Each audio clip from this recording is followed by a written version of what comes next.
Yahweh. Barakatah Yahawashi. Barakatah Yahweh. Barakatah Yahawashi. Shalak. Rayam. Why? Einash. Why? Haragi. Why? Mishpani. Why? Gadar. Mawat. Al. Kor. Adawani. Why? Gawaya. What? Ayab Yinawa. Baba Kashab. Shalak. Ash. Ba. Shem. Bayat. Baba Kashab. Shabar. What? Abad. Ayab Yinawa. Baba Kashab. Shabar. Ha. Makai. Shur. Ha. Ayab Yat. Baba Kashab. Sir. Ma. Gayam. Ba. La. Masapai. The water.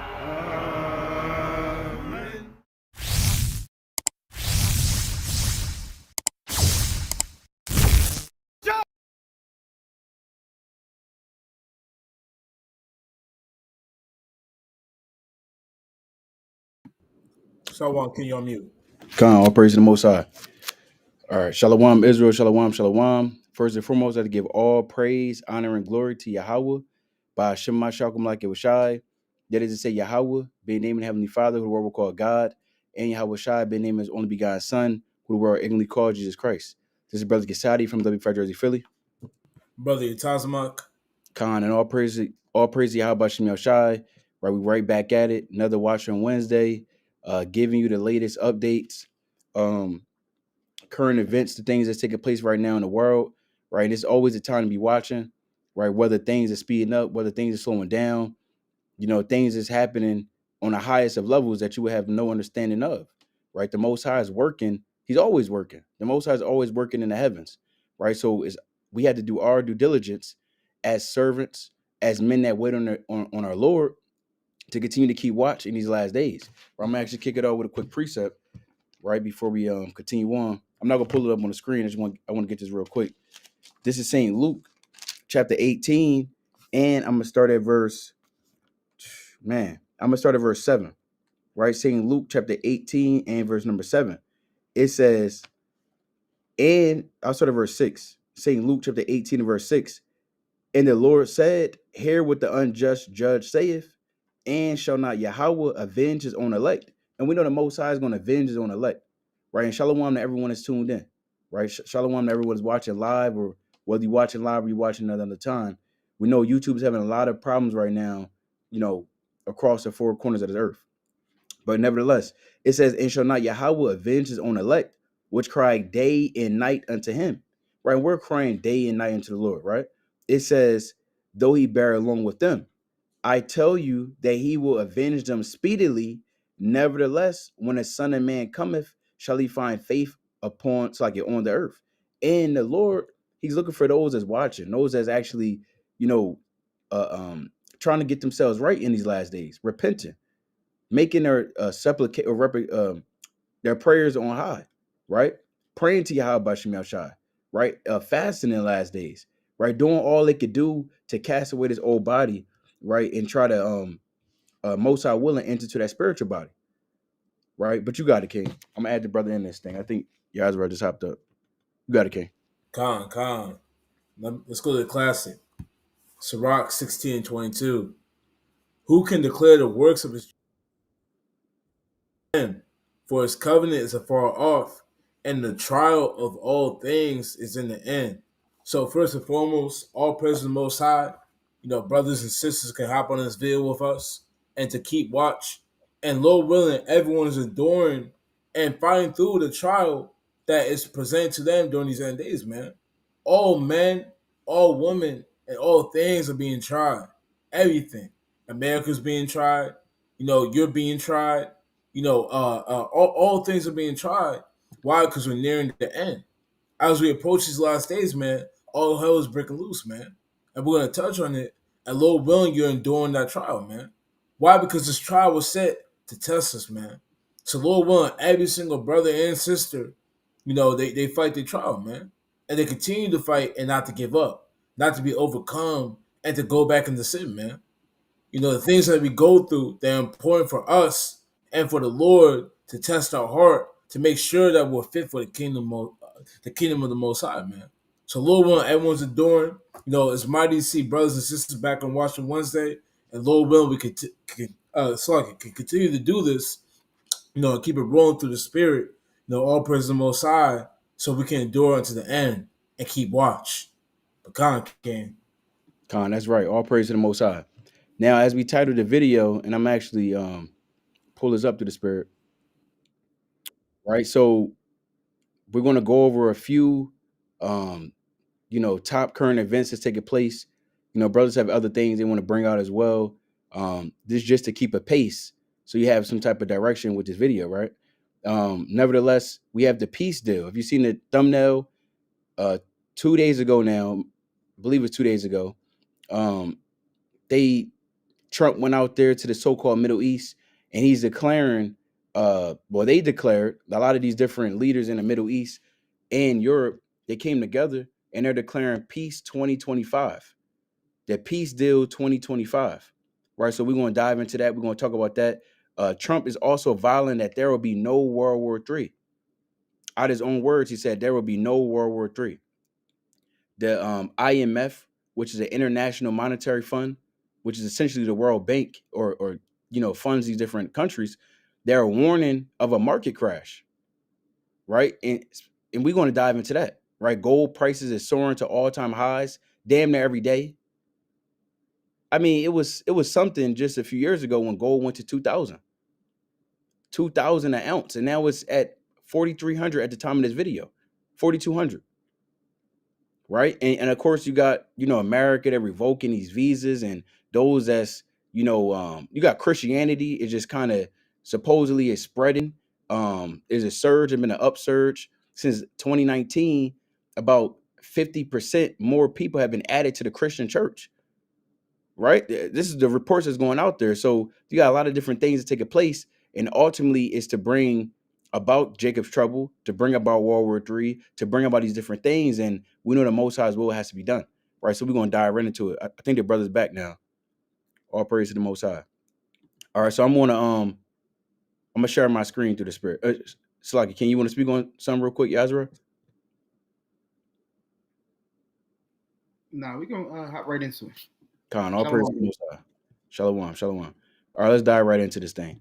So like I mentioned, and make sure I'm sharing my screen, because, right? Oh, hold on. We don't want that. Right? We don't want that. Right? Salaki, bear with me 1 second. Let's get that taken care of. Salaki. Goddamn. All right. Bear with me. There we go. All praises. Got the brother in there. All right, let's share the screen. All right. So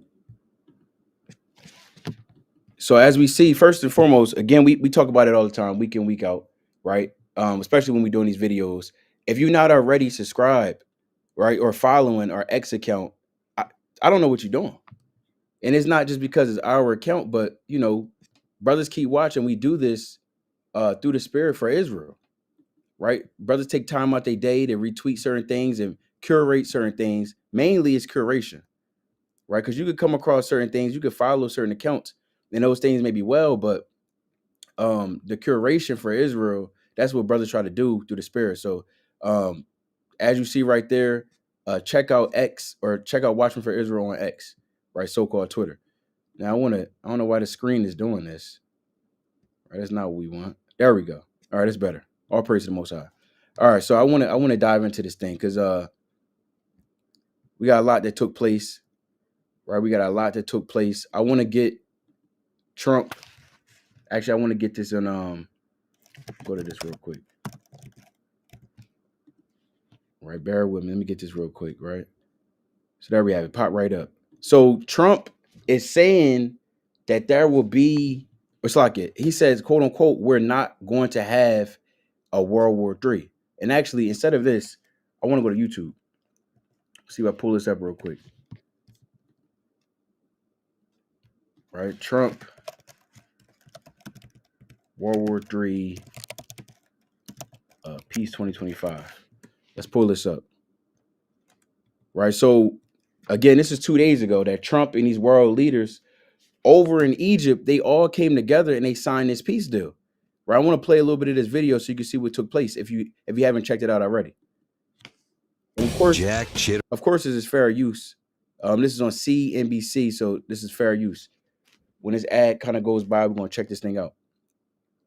Right? We're gonna check this out. And for him to come out and say that there will be no World War III, I mean, how proud and how devilish is that? Where does it say that in the scripture? Where the Lord says he's not going to gather the nations, when in fact he says he's going to gather the nations. Where the Lord says there's going to be peace in the Middle East, when he says there will be no peace, say Yahweh unto the wicked. And countless of the verses that we're going to dive into in just a short moment. But I want to show this real quick. It's just an honor to be a part of it. We're going to be signing a document that's going to spell out a lot of rules and regulations and lots of other things. And it's very comprehensive, but we've already signed documents in the Middle East having to do with Israel and Hamas and just about everything else. And it's really working out incredibly well. The hostages, as you know, were let go on time, on schedule. The very sad situation of bodies, which was always... And you see all these men just sitting around listening to this man speak. Right? They all came together on one accord, right? To think that they're going to try to change the will of the Most High. To think they're going to change the will of the Most High. Let me actually pull this. I want to get a few precepts real quick, right through the Spirit. To think they're going to change the will of the Most High. Right? Let me get this. Let's go to Proverbs. Can brother see my screen? Come. Let's go to Proverbs chapter 29. It's like 19.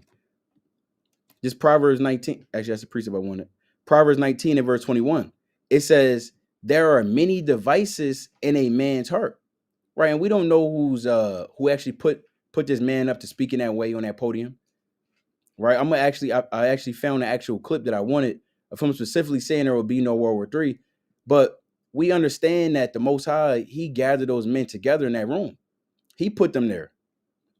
He put them there to speak certain things and just for the Most High's will to be shown in front of the world.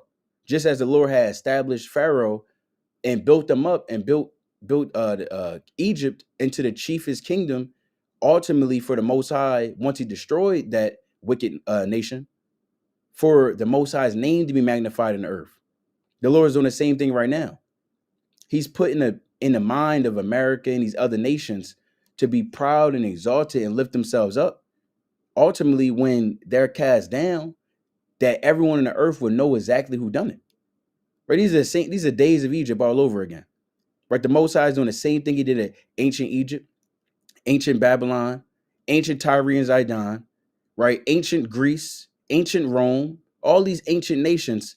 The Most High, it's the same script, if you will. So the Lord said there are many devices in a man's heart. Nevertheless, the counsel of Yahweh, that shall stand. Because again, who is he to say something is going to happen and the Lord never said it was going to happen? Right? How could he come out and speak? How could they come out together and say there's going to be peace? Hold on, I'm going to pull this up again. Right? I want to go back to that clip right there. There we go. It says peace in the Middle East. Where did the Lord say there's going to be peace in the Middle East? Right? This is Lamentation, chapter 3 and verse number 37. It says, who is he that saith and it cometh to pass?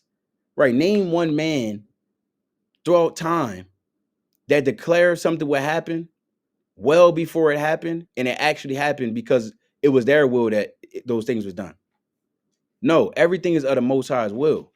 If the Lord said something, if the Lord had certain of our forefathers write down prophecies, write down warnings or signs, letting us know what's going to take place, you can't have men thousands of years later come together and sitting at a podium and say, look, that's actually not going to happen. Yeah, we just talked. We went back in the back room. We talked about it. We've been talking about it for a few weeks now. We actually don't want that to happen, so it's not going to happen. Who is that man to be able to do that? That's called pride, right? Where you think you can go against the ways of the Most High. It says, who is he that saith and it cometh to pass? When the Lord commanded it not. When the Lord commanded it not. That's the important part here in this conversation. The Most High never said these things are going to happen. Let's go to Isaiah, right? Chapter 46, and I want verse 10. I start at 9. Isaiah 46 and verse 9. It says, remember the former things of old, for I am God, and there is none else. I am God, Yahweh, and there is none like me, declaring the end from the beginning. So again, how could these men speak on matters that they is well beyond our reach? If the Lord established things to happen in the end of the world, and he established from the beginning of the world, who is man to say it's not going to happen? Read on. And from ancient times, the things that are not yet done. Right? It's called prophecy. Muhammad, he doesn't have prophecy. You can't find prophecy in the Quran. You're not going to find prophecy in one of these books you find on Amazon, on a bestseller list, New York best-selling Times. Number 1, you're not going to find prophecy there. Unless it's predicated off the scripture, you're not going to find that. Because the scriptures is the words of the Most High. It says, saying, my counsel shall stand, and I will do all my pleasure. So everything the Most High wants, that's what's going to be done. What man may want, that's not what's going to actually happen, because man is man, dust and ashes. And who is man to ever regard man? The Lord established man. Same way the Lord established, it's like, I'm going to get just a little bit more, brothers, real quick. I just had these on my mind. I want to get these real quick. Just as the Lord established, again, Nebuchadnezzar. Let me get this actually. This is Daniel chapter 4, and I want to get verse 30. I want to get 34. It says, at the end of the days, I, Nebuchadnezzar, lift up my eyes unto heaven, and my understanding returned unto me, and I bless the Most High. See, Nebuchadnezzar, when you go into this thing, when you read in Jeremiah, when you read in Ezekiel, when you read in Daniel, Nebuchadnezzar was very proud and boastful when you read the book of Judith. But the Lord had Nebuchadnezzar come to the realization that the Most High, he's the true God of the earth. Right? It says, and I praised and honored him that liveth forever, whose dominion is an everlasting dominion, and his kingdom is from generation to generation. Right? You can't have Trump come in 2016 to 2020, 2024 to right now, present day, and think that the things that Most High established, he's going to be able to wipe away with his pen, with his signature, the Donald Trump signature. And he's holding the damn, he holds up the whatever he has, and he's kind of showing it to man. Just because he signed something with his pen doesn't mean it's going to happen. As if he's the Most High now. That's what they like to believe. His kingdom is just established because the Lord wants it to be established. That's all. His days are marked. It says in his kingdom, meaning the Most High's kingdom, is from generation to generation. And all the inhabitants of the earth are reputed as nothing. And he doeth according to his will in the army of heaven and among the inhabitants of the earth. And none can stay his hand or say unto him, what doest thou? Right? Man can't go to the Most High and try to reason with the Lord. Listen, God, I got to talk to you. I know you wanted to do this, but I'm going to do this instead. Imagine that. Imagine man is saying that to the Most High. Because when you come together in crafty counsels like this and say, actually, let me just pull it up and utter these words out of his mouth. Listen, the Most High is going to be a terrible day for these nations. But I'm going to get this video real quick, and I'm going to pass it to whoever want to hop in there through the Spirit. I'm going to show this real quick. I said earlier, I intend to be a partner in securing a better future. We're going to be working, you're going to be working with the United States, and we're going to make sure that the Middle East is going to be a safe and secure place. It's a very important place in the world, means so much. There were so many people who said the Middle East, and this has been going for many, many decades. I've read it many times that World War III will begin in the Middle East. It's not going to happen. That's not going to happen. He said, I read it many times that World War III will begin in the Middle East. Where would he have read that at? And I don't know if you see this at the bottom right corner. It says, what's happening? Goddamn, the book of Revelation is right there at the top. So that's the spirit. But he said, I read this many times that World War III will begin in the Middle East. Going to happen. That's not going to happen. Hold on. Times that World War III will begin in the Middle East. It's not going to happen. That's not going to happen. There was a time that you would have thought it could have, but it's not going to happen. There won't be World War III, hopefully at all, but it's not going to start in the Middle East. We're not going to have a World War III if we're smart. There'll never be a World War III. Brothers got it. Brothers got it. Con, let me get in there real quick. Con, and that's proud, man. Let's get in there real quick. Obadiah, with the book of Obadiah 1 and verse 3. This is Obadiah 1 and verse 3. Salaki, can you want me to pull it on the screen? Con, you can. You can read it. I'm going to pull it on the screen, though. You got it. Con. You can read it so I get it up there. Con. But in the meantime, that's very prideful, man. And as the brothers have been breaking it down, these heathen, they don't really understand this, man. But their kingdom is set up for the Most High, man. Their reign, their rulership, their power. When these heathen get into power, man, they get prideful. We're going to read about it. Come, this is Obadiah 1 and verse 3. It says, the pride of I'll start 1. The vision of Obadiah. Thus saith the Lord God, concerning Edom.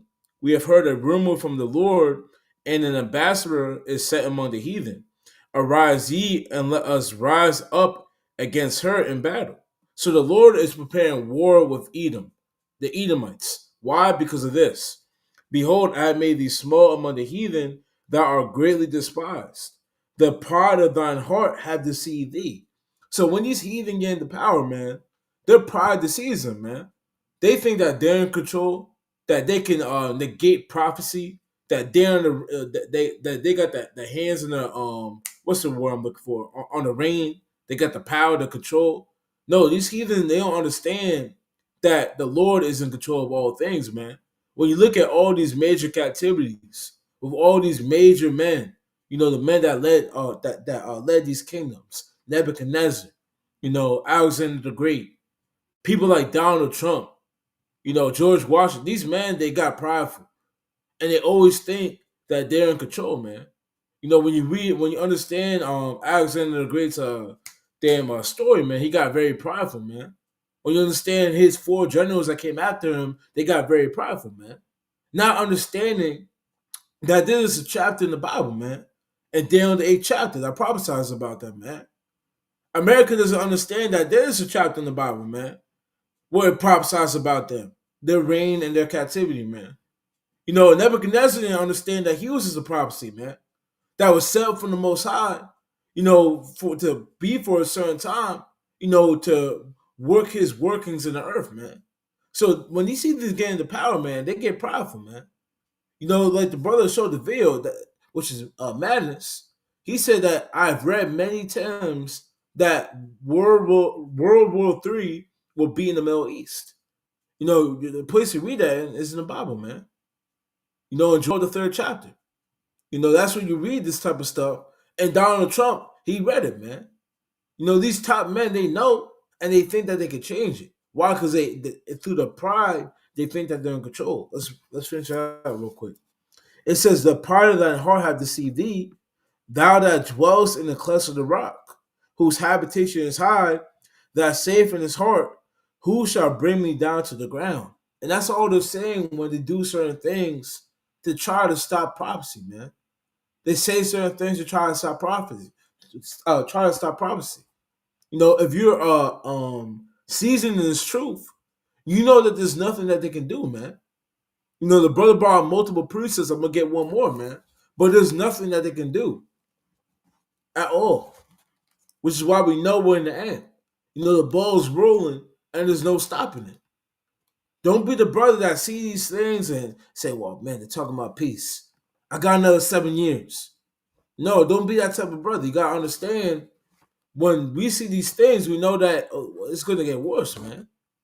They might talk about peace, but in the Lord's mind, or the Lord's plan, and in the Lord's mind, he has destruction set forth. He has all hell breaking loose set forth. He has the ending of America, the economy, and the attack of nations against America, man. That's in the Lord's mind. So when we hear these things, we shake our heads and we praise the Most High because one is prideful and two, we know we're closer to the end. Let's get Lamentations 2. Lamentations 2 and 27, King.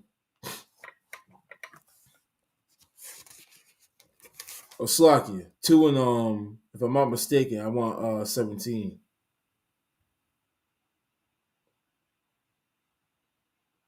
Con, you good, King. Lamentations 2 and verse 17. It says, the Lord hath done that which he had devised. He hath fulfilled his word that he had commanded in the days of old. He hath thrown down and hath not pitied, and hath caused thine enemies to rejoice over thee. Now we know in context, this is talking about Israel being destroyed and it being devised with the Lord. But to show to show Israel what the Lord is, how the Lord maneuvers, Israel in that time, they were very prideful. The Lord sent prophet after prophet to them, telling them to repent. And Israel, they stood 10 toes down on what they were doing and thought that they could overcome what the Lord had proposed to them and devised to them by the other means. When you read the scripture, you had a lot of kings that were going contrary. They were linking up with the Assyrians, relying, like Isaiah the 30th chapter said, relying on the Egyptians and the horses and the men to overthrow the enemies for them. Israel tried to underhand the Lord. When the Lord told them to repent, if you don't, this evil is going to come upon you, man. America, they do the same thing. It said that the Lord had devised. When the Lord devises a plan, there's no stopping it, man. The Lord says something's going to happen. There's nothing you can do. If the Lord said all hell is going to break loose in America, there's nothing America can do to change that up. No matter how much damn policies they try to put in place, no matter how much type of counterproactive measures they try to make, there's nothing they can do. What they gotta understand is that this is prophecy, man, and the ball is gonna get rolling. They want to stop it, to change the prophecy, because we know in the end they're the ones to lose, but they're gonna fail at doing so. Let's finish it out though. It says, he hath thrown down and have not pitied, and he hath caused thine enemies to rejoice over thee. He hath set up the horn of thine adversaries. And we know that America, they were set up from, the Most High. They were set up from what the Lord devised. So when he sets these nations up, he's able to tear them down also, man. Nebuchadnezzar had to deal with that, man. As a brother Baral in the book of Daniel. When he got prideful, Nebuchadnezzar had to realize, hey, look, the Lord, he can strip this away from me, man. Right now, America, they're going to go through the same thing. They're going to go through the same, what's the word I'm looking for? Not pitying, humbling that these other nations had to go through, man. The same humbling that ancient Greece had to go through, that the ancient Romans had to go through. That all these different, Babylon, the Syrians, they all had to go through it. Why? Because they got lifted up in their heart and thought that they were the Most High, that they were the power on the earth when it was really the Most High that was the power. And this is going to be the last stripping away of power that the Lord does. And it's going to be the worst one, man. It's going to be the one that completely confounds all the heathen, as you read it throughout multiple accounts in the Bible, man. But Khan, I just wanted to bring that out. We can move on. Let's Yazoo on something, but these heathen are very prideful, man. To say that there's no war, or there won't be war in the Middle East, and thinking that they can do something about it, man. But Khan. Yeah, no. Let me backing off the brother's point. Both of the brothers. It's all prophecy to things that's happening, right? You can't get around. They're trying to, and that's something that they try to kick the can down the road and try to prolong their rulership and their kingdom as long as they can be. But because they know that the things that the Most High has set up, they already know it's going to happen and they can see it playing out. So what? They try to prolong it, try to kick it down the road, try to change things up. But the Most High, before they were even here, before we were here, before the world began, he wrote out this script, right? He wrote out this storybook or movie, as brothers like to call it, and it has to come to pass. And it's always, all his prophecy never fails, right? So I'm gonna share my screen real quick. I'm gonna get this precept real quick because it says peace in the. Can brothers see my screen? Come. So Come. they talk about peace in the Middle East, but that the Most High already ordained the Middle East or that region to be the epicenter of his final battle, right? The last page in this story, this is basically a storybook ending of the battle of good versus evil. The Most High already ordained this place to be that place where war happens. So there's not going to be peace in the Middle East until the Most High puts us back in that land, right? There's not going to be no peace in the Middle East until the Most High says so. And they're trying to go off their agenda, and they're trying to stop prophecy from happening. But the Most High, he already said it was going to happen. So this is the book of Revelation, chapter 16 and verse 12. It says, "And the sixth angel poured out his vial upon the great river Euphrates, and the water thereof was dried up, that the way of the kings of the east might be prepared." And again, you can see that happen. Brothers bring this out all the time to prove prophecy, to prove the Bible is real, is that you can go and you can see that the river Euphrates is literally drying up at a rate that the earth doesn't understand why it's happening or how it's happening. But the Most High, again, what we're reading Revelation, this was written 2,000 some odd years ago, right? Somewhere around there. So these things were already established before they had an agenda, before they had a plan. These things, the Most High already wrote this out, right? And the Euphrates, the kings of the east have to cross over into that region for what? For this final battle. And we're going to keep reading. It says, "And I saw three unclean spirits like frogs come out of the mouth of the dragon, and out of the mouth of the beast, and out of the mouth of the false prophet. For they are spirits of devils, working miracles, which go forth unto the kings of the earth and of the whole world, to gather them to the battle of that great day of God Almighty. It says, Behold, I come as a thief. Blessed is he that watcheth and keepeth his garments, lest he walk naked and they see his shame." And this is again one of the points. It says, "And he gathered them together into a place called in the Hebrew tongue Armageddon."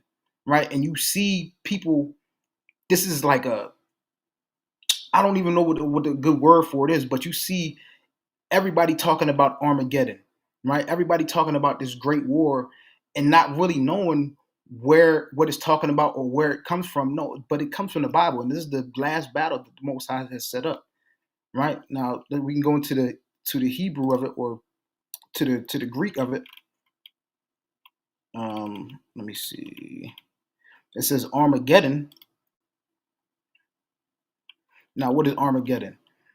It literally means, in the Hebrew tongue, is Har Megiddo, or the hill or city of Megiddo. Megiddo, again, is a place in the land of Israel, and it's the hill of Megiddo. So that's the place, that's the epicenter of this battle that the Most High, again, where he wants his last battle to happen, where he wants World War III to happen, right? Or the culmination of World War III is going to be in this region. So for Trump to come out and say there's not going to be World War III, or it's not going to, even if he said it might happen, or he didn't really say it might happen, but he said it's not going to happen in the Middle East. Well, the Most High, they're totally going against what the Most High already has planned, right? I'm going to read on this. It says, in Revelation 16, the scene of a struggle of good and evil is suggested by that battle plan in Esdraelon, which was famous for two great victories, of Barak over the Canaanites and of Gideon over the Midianites, and for two great disasters, the death of Saul and Josiah. Hence, in Revelation, a place of great slaughter, the scene of a terrible retribution upon the wicked. The RSV translates the name of Harmageddon, i.e. the hill, as R is the city of Megiddo. Right? So, and you go all over, when you go into this region, or the hill of Megiddo, or the valley of Esdraelon, there's been a lot of battles here, right? Josiah died in a battle here, like they just went over. All these, the Gideon, right? You go into what's the guy's name? The guy from France. Damn. Talking about recently or No, Napoleon? Napoleon, right? We go into that. He had a battle over here, and I forget who was against. I think it might have been the Ottoman Empire, I believe, and he had a battle here, and he even said that this place is as if God made this valley or this plain as the epicenter for a final battle. That's literally where you can go into the history on it. When he had a battle here, he was like, it's almost as if God made this for a final stage. So what? This is the place where the Most High, again, this is where he said this. He created this place to be the place of the final battle, for the place to be the culmination of World War III, right? And you can again, we're reading it in Revelation. We're reading it in the Bible, and again, we know the Most High, His prophecy never fails. It always. Let me get that in Isaiah 55 real quick.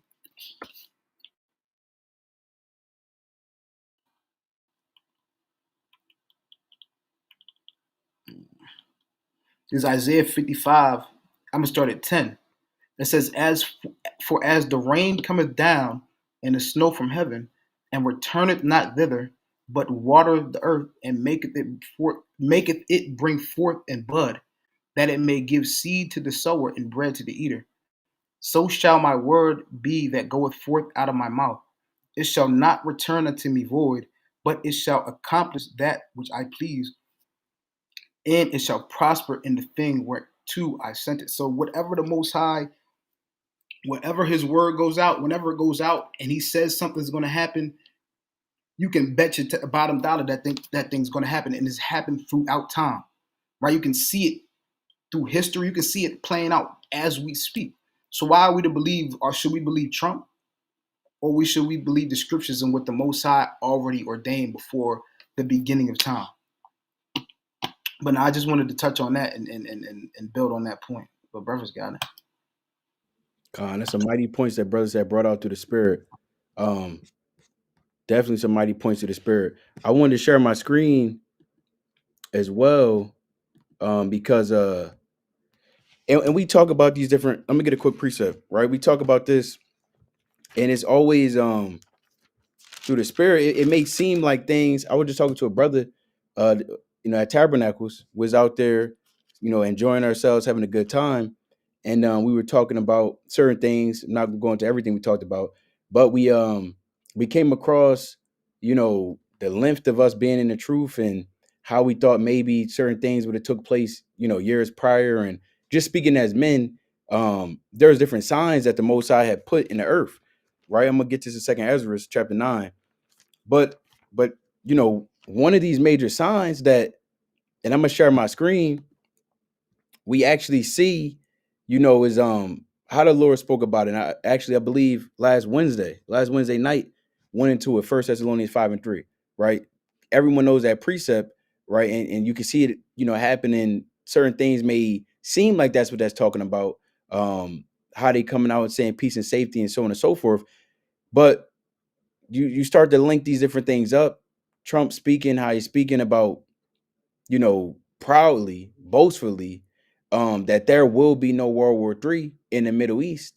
And first he said there would be no World War III. Then he also said it wouldn't be in the Middle East. And then he also said, well, hopefully it wouldn't happen.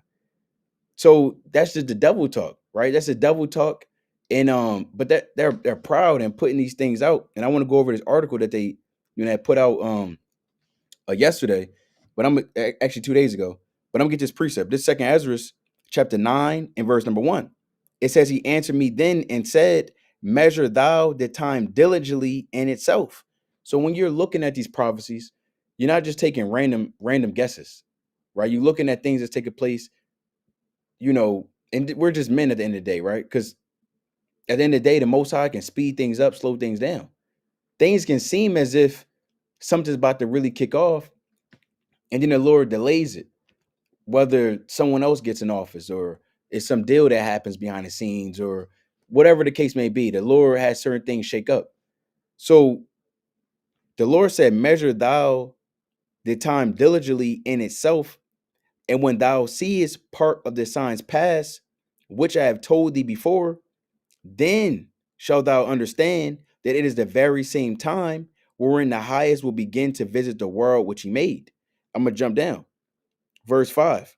It says, for like as all that is made in the world had a beginning and an end, and the end is manifest, even so the times also of the highest have plain beginnings and wonders and powerful works and endings and effects and signs. So the Lord has always left certain signs. He gave signs to Daniel to show Daniel that Babylon's kingdom was going to fall in Daniel the 5th chapter. The Lord has always given certain signs all throughout civilization, right? And we know that one of the major things that really one of the things that Rome had, actually I'm gonna pull it up, right? 'Cause I don't want to just talk about it. Let's just pull this up as well. So you had something known as Pax Romania, right? If I pronounce that right. Now this is a time period where you had roughly around 200 years of ancient Rome living in prosperity. Right? They were stable, their economy was booming, so on and so forth. Allegedly, the start date was around 26 BC and it ended around 180 AD. Again, this is a time of sustained growth for ancient Rome. Now, so this is where you actually I want to get this right, peace and safety. Actually, I think they said peace and security. That was the word they actually used. Right? Peace and security. I believe that was a word that was used. We can find this really quickly to back up this point. There we go. All right, this is Exploros.com. It says Pax Romania, which means Roman peace, was a period of relative peace and stability across the Roman Empire that lasted for over 200 years. Emperor Augustus and his successors wanted to guarantee law, order, and security within the empire. Sometimes they had to use military intervention and conquest to achieve this goal. So that's the spirit of what Trump wants to bring back on the earth. That's what he wants to bring back. That's what he wants America. That's why he came out saying, make America great again. What is he really saying? Make Rome great again. Well, what is he really saying? He's talking about going back to this time of 200 years of the golden age. Even when he was in his inauguration, he spoke about the golden age, right? Trump spoke about the golden age of America, right? He spoke about that. I'm gonna show you real quick. So what is he referring to? I want to show this. So it says, we're in an economic golden age, Trump declares.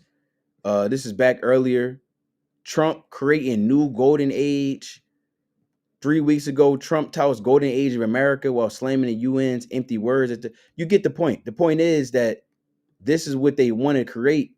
And this is the same thing that, the Apostle Paul is speaking of when you go to the book of 1 Thessalonians, the 5th chapter. And I'm going to get it real quick. And we got a lot of other things to, touch on as well. But this is very important at the same time. Right? That's why we're kicking off the live stream with this. Because this isn't just a light matter, right? This isn't a light matter that they're coming out speaking and saying certain things and even putting out full damn documents on their website. So I want to show this. This is 1 Thessalonians chapter 5 and verse number 3. But I want to get it in another translation real quick. I want to get another translation to show you something. So this is out the NIV. It says, while people are saying peace and safety, destruction will come on them suddenly as labor pains on a pregnant woman, and they will not escape. Actually, I don't think this is one I wanted. I wanted an ESV. It says, while people are saying there is peace and security, right? That's the same thing as safety. Then sudden destruction will come upon them as labor pains come upon a pregnant woman, and they will not escape. So that was the thing that they were doing, peace and security. That was what, again, Pax Romania is all about. Now, let's go over here to this document that the White House published 2 days ago. So it says, Lord willing, you can see. Can brother see this on the screen? Con. It says the Trump Declaration for Enduring Peace and Prosperity. It says, we the undersigned, let me zoom in a little bit. We the undersigned welcome the truly historic commitment and implementation by all parties to the Trump peace agreement, ending more than 2 years of profound suffering and loss, open a new chapter for the region defined by hope, security, and a shared vision for peace and prosperity. We support and stand behind President Trump's sincere efforts to end the war in Gaza and bring lasting peace to the Middle East. Together, we will implement this agreement in a manner that ensures peace, security, stability, and opportunity for all peoples of the region, including both Palestinians and Israelis. We understand that lasting peace will be one in which both Palestinians and Israelis can prosper with their fundamental human rights protected, their security guaranteed, and their dignity upheld. We affirm that meaningful progress emerges through cooperation and sustained dialogue, and the strengthening bonds among nations and people serves the enduring interests of regional and global peace and stability. It's the last point. We recognize, and you can check out the whole thing on your own, but I just want to get to the last point. We recognize the deep historical and spiritual significance of this region to the faith communities whose roots are intertwined with the land of the region, Christianity, Islam, and Judaism among them. Respect for these sacred connections and the protection of their heritage sites shall remain paramount in our commitment to peaceful coexistence. So they said a lot there. They said a lot there. They said a whole lot there. Now let me get this precept. Because again, they're speaking as if we don't understand that the Lord already told us that it's going to go down specifically in that region. This is Joel chapter 3 and verse 1, like the brother was going into. It says, for behold, in those days and in that time, when I shall bring again the captivity of Judah and Jerusalem. Right? When the Lord says he's going to bring something again, specifically of a captivity, he's talking about releasing us. It's the opposite. The Lord's going to bring, like you read in Psalm 14 and verse 7, the Lord's going to take us out of this captivity. That's what he's talking about. And as he's doing so, I will also gather all nations and will bring them down into the valley of Jehoshaphat. So where does the Lord say he's not going to gather these nations? Where does it say that there's going to be stability for these nations in that region?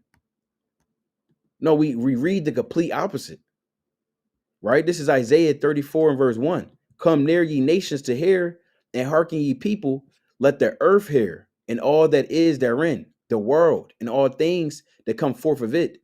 For the indignation of Yahweh is upon all nations, and his fury upon all their armies.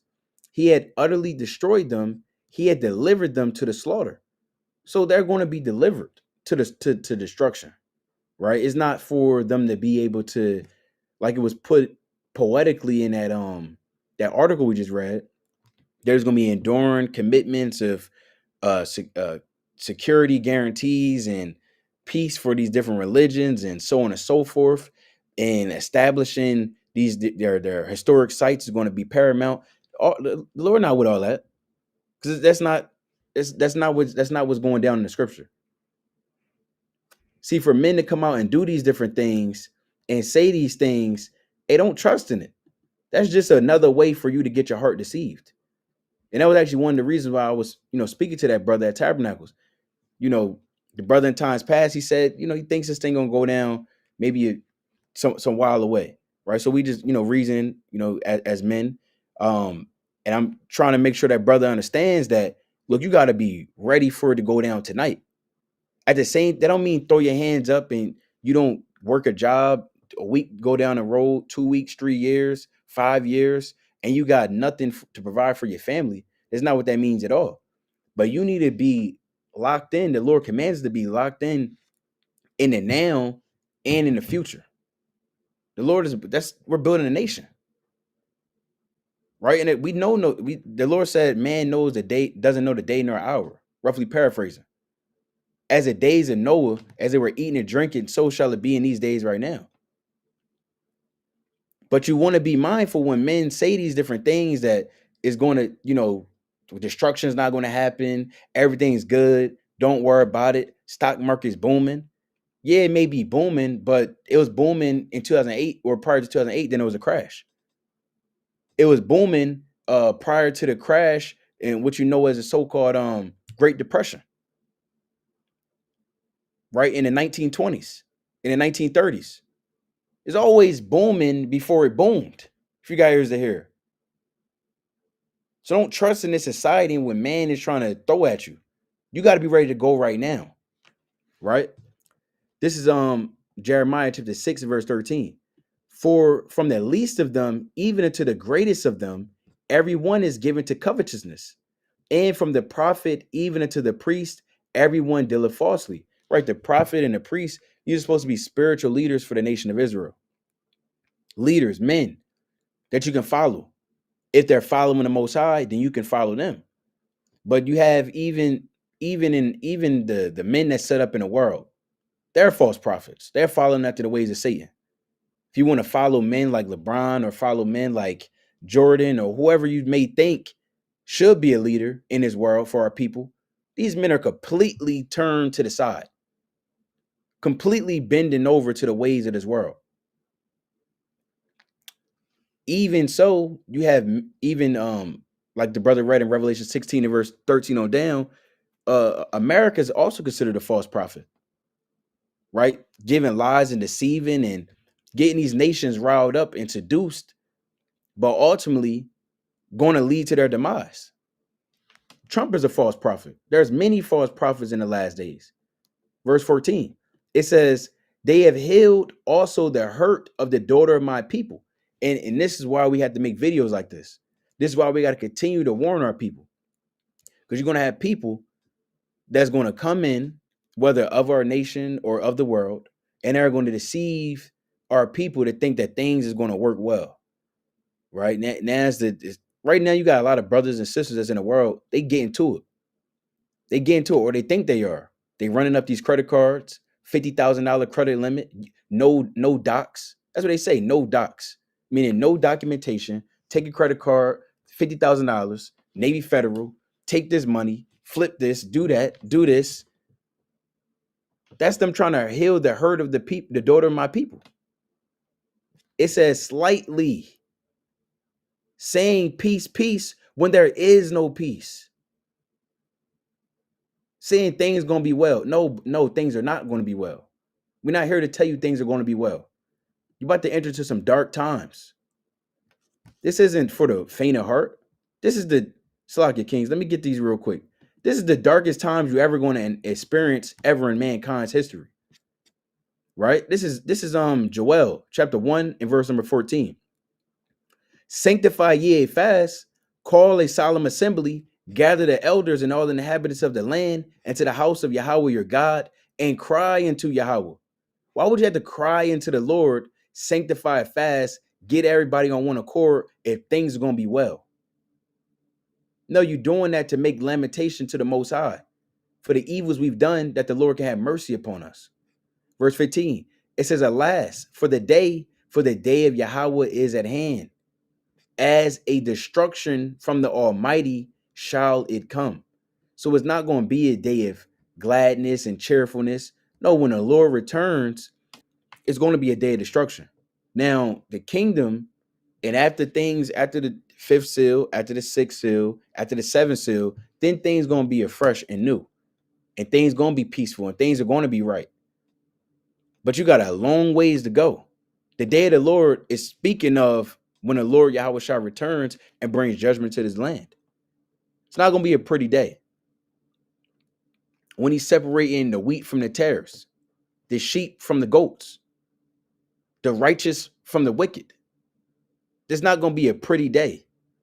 So don't let these men like Trump or these other men come out and speak and say that there will be no World War III when the Lord said it's going to be a World War III. Said the nation shall rise against nation, kingdom against kingdom. He said that. So we can move on right after this. As I said earlier, I intend to be a partner in securing a better future. We're going to be working, you're going to be working with the United States and We're going to make sure that the Middle East is going to be a safe and secure place. It's a very important place in the world, means so much. There were so many people who said the Middle East, and this has been going for many, many decades. I've read it many times that World War III will begin in the Middle East. It's not going to happen. That's not going to happen. There was a time that you would have thought it could have, but it's not going to happen. There won't be World War III, hopefully at all. But it's not going to start in the Middle East. We're not going to have a World War III if we're smart. There'll never be a World War III. Never be a World War III. Never be a World War III. Slug, your king. You tell them like you got it. And Khan, yeah, before we move on, quick point, the best not let me not say best, but the most opportune time for for the Lord to do the things that he wants to do on the earth, to catch people for lack of better terms by surprise, not watching like the Lord commands us, not paying attention, letting the thief come in like a thief in the night, or the day come in like a thief in the night, is to do it while all things are booming. The brother, he made the point, a brother said to him, well, things are booming, the stock market, this, that. When these things are happening, that's going to catch a lot of men off guard. That's going to catch a lot of men relying on the strength of America. Let me get a quick precept in Isaiah. It's Isaiah chapter 30.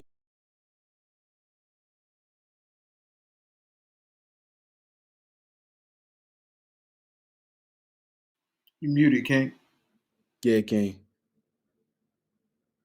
Did I just mute or? Yeah, I think you did it. Okay, Con. So I'll go to Isaiah 30 and verse 1.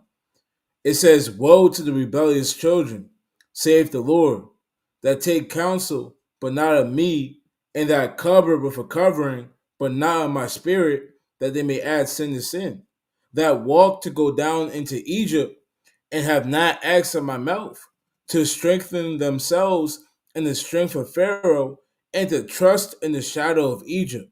So if you're a brother, a sister, like the brother was saying, running up 50K on the credit card, getting to it, seeing the stock market, thinking things are going to last, don't trust in the shadow of Egypt. Don't trust in the shadow of America. That's America's damn protection, their stronghold. The things that they get people to rely on, the damn economic system, man, the dollar bill, the stock market. It catches a lot of people by surprise, man. And it's going to catch a lot more by surprise when it all comes crashing down, man. Like I said, there's nothing better than for the Lord to catch a lot of men that were supposed to be keeping watch and supposed to be diligent by surprise than doing it while all things are booming, man. While America's at its peak, and then pulling the rug underneath the car, the rug out, and you kind of fall on your butt, man, because you wasn't paying attention. So don't be that one brother that or one sister that gets wrapped up into that and doesn't keep watch or remember that we're in the end. We're not in the beginning, we're not in the middle, we're in the end. It's not a prolonging of the time because America seems to be doing better. It's smoke and mirrors, like a common saying is usually said.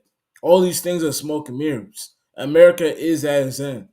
Don't be enticed or deceived by how America maneuvers or the damn stock market, man. It's going up and all that. Don't be deceived by that. But Khan, I just want to say that quick point. You got it, king. Now, quick point before we move on. I just wanted to say, what confidence do we have in America or Israel that we should believe that this is an actual peace deal? Right? Right. There's been other peace deals before that they've just broken their tree, and they ever since the inception of America, what deals, what truces have they kept? And the scriptures even talk about that. I'm gonna get an article real quick. It's gonna be real short, and then I'm gonna get a precept, and then we could move on. But let me know if y'all can see my screen. Y'all can see it? Slocky, give me 1 second. I got it. Oh, okay, Kyle. Oh, there we go. I got you now. Hold on, let me damn, add this right there. Bear with me. There we go. Be good. Okay, calm. So it says Netanyahu had ceasefire deal in April 2024, but kept Gaza war going to stay in power. NY Times. So if you've really been watching and keeping tabs on what's been happening over there in the Middle East and over there in Israel and Gaza, you should know that there's been multiple peace deals that have been on the table, multiple ceasefires that have always just gone out the window because Israel, they start to just escalate again, or they break their truce, or they break the ceasefire. So this is nothing new. We can't now look at this ceasefire or this peace deal and be like, oh, this one's the one, right? This one's the one that's going to work. On top of the prophecy that we already have showing that there's not going to be peace in that land. We shouldn't believe these people anyway because they haven't shown us, they don't have a track record for keeping their treaties, for keeping their truces, right? But I wanted to read this real quick. It says Amy Goodman. This is Democracy Now. So this is Democracy Now, right? .org. This is their website. It says how Netanyahu prolonged the war in Gaza to stay in power. That's the headline of a new investigation in the New York Times Magazine published Friday. The co-authors write, quote, why after nearly 2 years has the war yet to reach a definitive conclusion? Why did Israel frequently turn away chances for de-escalation instead of expanding its military ambitions to Lebanon, to Syria, and now to Iran? Why has the war dragged on even as the leadership was decapitated and more Israelis called for a ceasefire? So basically, she's talking, or whoever it is, Amy Goodman or New York Times, are listing reasons why is the war still going on when all of these things have happened, right? There's they say it's a war against Hamas, but Hamas, their leadership has been toppled. There's been chances for de-escalation, but they don't de-escalate. They keep on bombing. It's because they're truces and you can't believe them. Why? Because they already have an agenda to do what they're going to do. This has been something that's been in the works and in the plans for a while now, right? For centuries. It says the authors write they interviewed over 110 officials in Israel, the U.S., and the Arab world, in addition to reviewing scores of government documents and records to investigate these questions. They go on to say, Netanyahu, quote, when an extended ceasefire was finally forged in January, he broke the truce in March, in part to keep his coalition intact. The cost of delay has been high. With each passing week, the delay has meant death to hundreds of Palestinians and horror to thousands more. It also meant at least 8 more hostages died in captivity, unquote. So what? These people, and we know they're a bunch of they're truce breakers, they're deceivers, they're liars, right? And there's no reason to believe that this peace deal or this peace in the Middle East is anything more than what it always has been. Is a lie. And I want to get this precept real quick. Share this tab instead. Can y'all see it? Con, you good, King? Okay, Con. This is Psalms 55 and verse 21. And we all know this, right? It says the words of his mouth. Can we start up? Yeah, let's start up. It says verse 20, he had put forth his hands against such as be at peace with him. He has broken his covenant, right? We just read, it says Netanyahu, there was a plan forged out in January that he broke his truce on. So why do you think now, again, their agenda is to totally exterminate these people? And if you know about Zionism and all that, it's to take over the whole land, right? Take over that whole Gaza Strip. So why now would they say there's going to be peace in the Middle East? If they're up until this point, it's been totally different. So we don't believe these people. It says I'm going to read it again. He had put forth his hands against such as be at peace with him. He had broken his covenant. The words of his mouth were smoother than butter, but war was in his heart. His words were softer than oil, yet were they drawn swords. And you can see that all throughout history, even till now, you see that with the Native Americans. Now you see that with this Black American, what do they say, 40 acres and a mule? What happened to that? So what? These people are serial and perpetual truce breakers. So we shouldn't even believe that this peace deal. We shouldn't have comfort and start saying, "Oh, the time is going to be prolonged now because there's going to be peace in the Middle East." No, this thing is theater is just is not true, right? I can't even think of another word for it, but we can't be believing these people when they have a track record of lying. But you got it, King. Con, that's absolutely right. I'm gonna get this precept really quickly to touch on the brother's point. This Proverbs 26 and 25. When he speaketh fair, believe him not, for there are 7 abominations in his heart, whose hatred is covered by deceit. His wickedness shall be showed before the whole congregation. And you can see that he has all those men. They were all gathered together in Egypt, the same place where the Most High, again, he brought judgment upon ancient Egypt. And that's real spiritual. The Lord has them gathered. They could have been gathered anywhere else in the Middle East, but the Lord put them in Egypt, symbolic of the man, or this captivity being our last captivity, and the man that's speaking that, perverse things against the Most High, because that's truly speaking against the Bible. When he says that he's read this before, I want to show this real quick video before we move on. And we talked about this before, right? You had Trump. He came out at the Davos meeting, the Economic World Forum or Economic Forum, or World Economic Forum. Anyway, it was like 5 years ago, and he came out and said we must reject the prophets of doom. This is what it says. This is the title of this video. We must reject the prophets of doom. So let's see what he actually said. Let's check this out. Forum 2 years ago, I told you that we had launched the great American comeback. Today, I'm proud to declare that the United States is in the midst of an economic boom, the likes of which the world has never seen before. Today, I'm pleased to announce the United States will join 1 Trillion Trees initiative being launched here at the World Economic Forum. 1 trillion trees. And in doing so, we will continue to show strong leadership in restoring, growing, and better managing our trees and our forests. But to embrace the possibilities of tomorrow, we must reject the perennial prophets of doom and their predictions of the apocalypse. They are the heirs of... Who's that? Who's those men that's predicting the quote unquote apocalypse? Now they can come out and say this is not talking about the men that's on the highways and byways. They can say what they want. But I mean, he just said he's read it, these different places about World War III breaking out in the Middle East. Now it could be articles that he's talking about, but we know the scripture is speaking of that. He could say that these perennial prophets of doom aren't the men that's teaching on the highways and byways. They aren't us. He could say that. He could say a lot of things. He could say there's going to be peace in the Middle East, but the Lord said it's going to happen. So I just wanted to bring that out to show you that, I mean, these devils been watching. And last point on this, sincerely, the last point I want to make on it, this is not even 24 hours since they signed that deal that he came out and told Hamas, if they don't disarm, then he's going to disarm them. And it's going to be violent.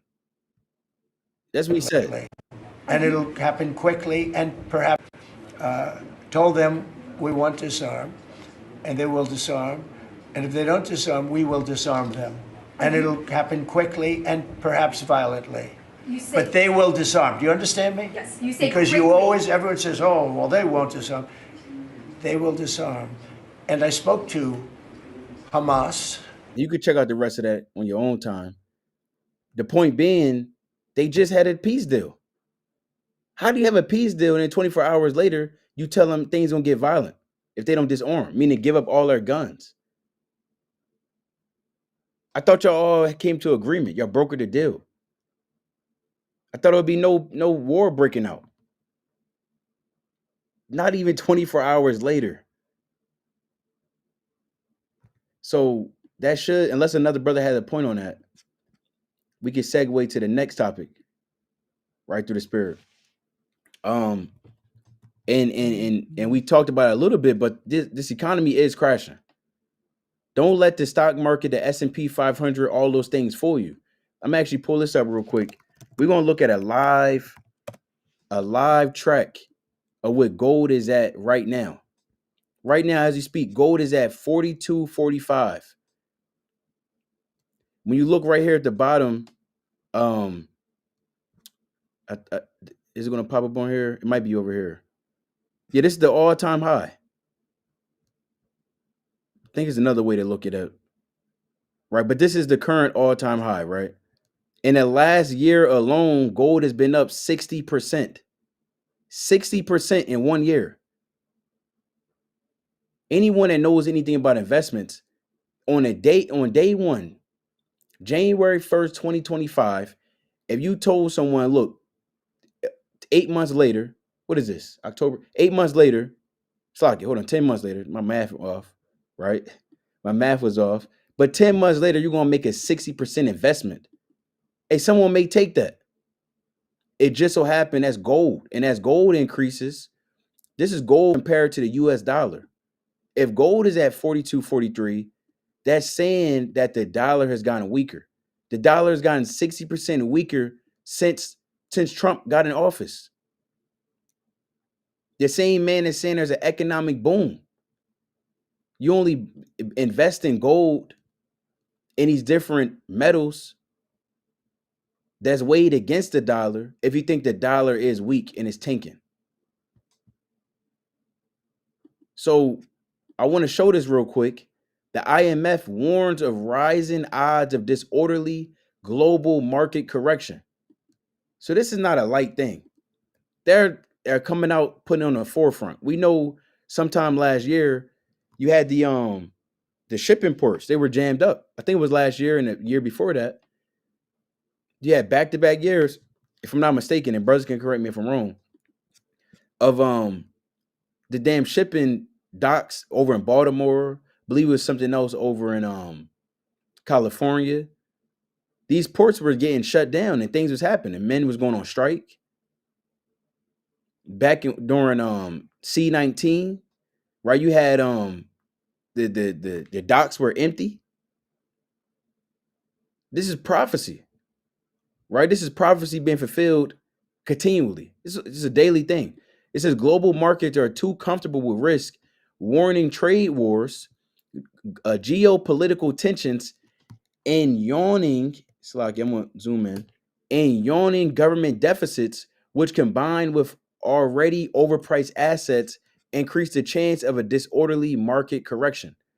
The International Monetary Fund said on Tuesday, underscoring the IMF's warning, U.S. President Donald Trump's revived threats on Friday to hike tariffs on China stoked investor fears of a major asset price correction. The comment sparked a sell-off in the U.S. stock and sent Bitcoin tumbling, right? Because crypto took its largest tumbling in history, right? The damn markets was wiped. Some like I forget, like $2-3 trillion, some crazy number. Trillions of dollars of men that invested in the cryptocurrency gone, just like that. Stock markets took the tumble. So this isn't light matters. If you got the International Monetary Fund coming out and they're speaking about it, we know the scriptures speak about it. Brothers are speaking about it. Why are you not speaking about it? Why you think this thing gonna continue on? And if you truly think this thing is going down, then we need to do more in the last days to show the Most High, to prove to the Most High that we needed salvation, that we need to be delivered out of this land of the dead, not even the land of the living. It's the land of the dead. It says, despite this recent volatility, markets have mostly been resistant since April when Trump unleashed his trade war, underpinned by expectations of monetary easing in most major advanced economies. However, this market optimism masked the potential damage from tariffs and high government debt. The IMF warned that the close ties between banks and less regulated financial firms could amplify these risks. Last point, beneath the calm surface, the ground is shifting in several parts of the financial system, giving rise to vulnerabilities. The global lender, the International Monetary Fund, wrote in its semi-annual Global Financial Stability Report. So this report is given to their investors or men they get down with, they trade with, they do business with. And they told them that there's ground, the foundation is crumbling of this economy. Brothers got it. I think your brother's on mute. Yo, so you got it, King? Nah, I hop in there. Yeah, I can go. Con, It's up to you. No, you got it. Okay, Con. No, but yeah, like the brother said, it's not just. I wanted to go into the gold part about it, and you can see if you're, like I said, like brother say, if you're actually paying attention, you can see that the economy isn't doing well, and there's a correlation between. I'm gonna share my screen. There's a correlation between the price of gold and hold on. Let me see what I'm doing. I'm trying. That's a spirit too. I had that. Okay, Con.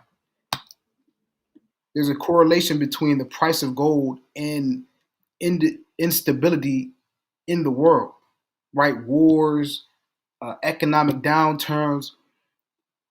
The price of gold will tell you a lot. Especially if it's spiking, like the brother said, 60% in 1 year. That's a big spike. And I'm gonna go into this article. This is called Hero Bullion, right? I guess this is a site where you can buy gold, and it talks about the different precious metals and all of that. So it says, how do wars affect gold prices? A 50-year analysis. So, like, King, if I can make a quick point. Yeah. If you look at the top, because I did have the article too. If you look at the very top of this article, brothers can see it on the screen. Gold is not the only thing booming. Silver is doing its thing. Platinum. Who even is dealing with platinum? Platinum used to be the thing, but you might have thought it went off the scene. Yeah, I thought too, but guess what? It's right there. $1,500 an ounce of platinum. But you got it, okay? Yeah, everything's booming. Everything's up. But the economy and the dollar are down, and there's a correlation to that. And we're gonna talk about the correlation and why it matters. Why the gold price is soaring correlates to instability in the world. Right? It says, how do wars affect gold prices? It says gold's current spot price is influenced by a number of factors. Unlike traditional assets, gold tends to overperform during economic downturn and geopolitical uncertainty. Right? It says the reverse correlation is a major reason why gold is considered one of the world's best safe haven assets. What does that mean when it says a best or a safe haven asset? When things are bleak or things are unstable, when there's uncertainty, like it says, geopolitically in economies or in like we're going into war, economies like or nations like to buy up gold because the price of gold is relatively stable compared to oil or compared to the dollar or whatever currency is out there. So what they like to buy up gold to conserve and preserve their wealth so that when things become stable again, they haven't lost a lot of their wealth. So what when you see the price of gold spike like it has, this isn't just me, Kasadia, and the brother Yatazumak, and we pool our money together, and I got my $10 and he got his $10, and we get together and we buy a gold coin. No, when it's jumping like this, that means economies around the world are dumping their resources into buying gold for a specific reason, and we're gonna read about it. It says investors put money into gold because of its role as an inflation hedge and its historical performance during periods of economic decline and world conflict. And we're seeing both right now. The both are, again, they correlate. When these things happen, you see gold rising. It's because these things are happening. And as we read on, you're going to see that. It says, as active wars rage in both Gaza and Ukraine, gold continues to soar. For millions of investors, the precious metal is a proven method of keeping a portfolio healthy during the most difficult times. So, how do wars affect gold prices? For committed gold investors, it's no secret that gold thrives in uncertain, conflict ridden climates. But why does gold perform well when the world is rocked by armed conflict and war? It goes on to say gold performs well during conflict because it is seen as an intrinsically valuable safe haven asset. Gold has a proven track record for maintaining value in nearly every conceivable climate. So that means economic downturn, war, what else? Natural disaster. So gold maintains its value. It says so it makes sense to bet on gold when the world is on fire. Stocks and bonds often tank in value during war times because investors are cautious about putting their money into traditional assets when conflict threatens the infrastructure supporting these assets. Gold doesn't have this problem. The yellowish metal has intrinsic value, and demand for gold only increases amid uncertainty and economic recession. But there's a chart that I wanted to get to too. Yeah, I'm Can gonna we read get it. Yeah, can go we ahead. get to the point? Yeah, Con. I was gonna say, and like the brother was saying, that gold is not something you just, brother, we pulling $10 or even $100. That's not gonna do you too much. And you're not really looking for that money to come right back. It's like they say in the world, you're hedging a bet. You're banking on, okay, well, if things do go bad, well, guess what? I'll be good on the other side, right? Or if things come back around and things is, doing well again, they figure things out with the economy. Okay, well, I still got X amount in gold, and you could be able to pull the money out eventually. But you do that because, again, it's a way of hedging a bet and being on both sides. So men normally, if you're seeing this price go up, these are men that have money to be able to dish out and not worry about a return on it, because it's just to keep them afloat in times of uncertainty. And for it to be at the highest point, recorded, as far as man has been recording it, that should say a lot. The brother about to go into the chart, every 1,000th mark, a major war has broken out. But you got it, King. So it says, does gold thrive during conflict? It says gold has historically thrived in times of war. The precious metal is a safe haven, which explains why so many people buy gold ahead of anticipated recessions. So when people anticipate recessions or a downturn in the economy, their thing is to go towards gold to preserve their wealth. Just like the brother said, they're hedging their bet because the dollar, you can see it fluctuates, and you can see again it's degrading and you see gold is rising, and even if it's not rising, it maintains its value, right? It says when the global economy heads in a bad direction, investors search for ways to protect their assets. Since gold has intrinsic value, is a physical product, and has a track record of excellent long-term price performance, it is a great option for investors who want to shield their portfolios during times of crisis. Conflict is a particularly clear driver of gold prices. You see that? It says conflict is a particularly clear driver of gold prices. When wars break out, stocks suffer from intense sell-off, which pushes prices down and creates a vicious cycle for investors. The opposite tends to happen with gold. When geopolitical tensions worsen and investors expect a war will soon begin, people gravitate towards safe haven assets like gold or silver, right, or platinum. This is as a result, gold prices increase sharply throughout the course of prolonged armed conflict. It says, don't believe us?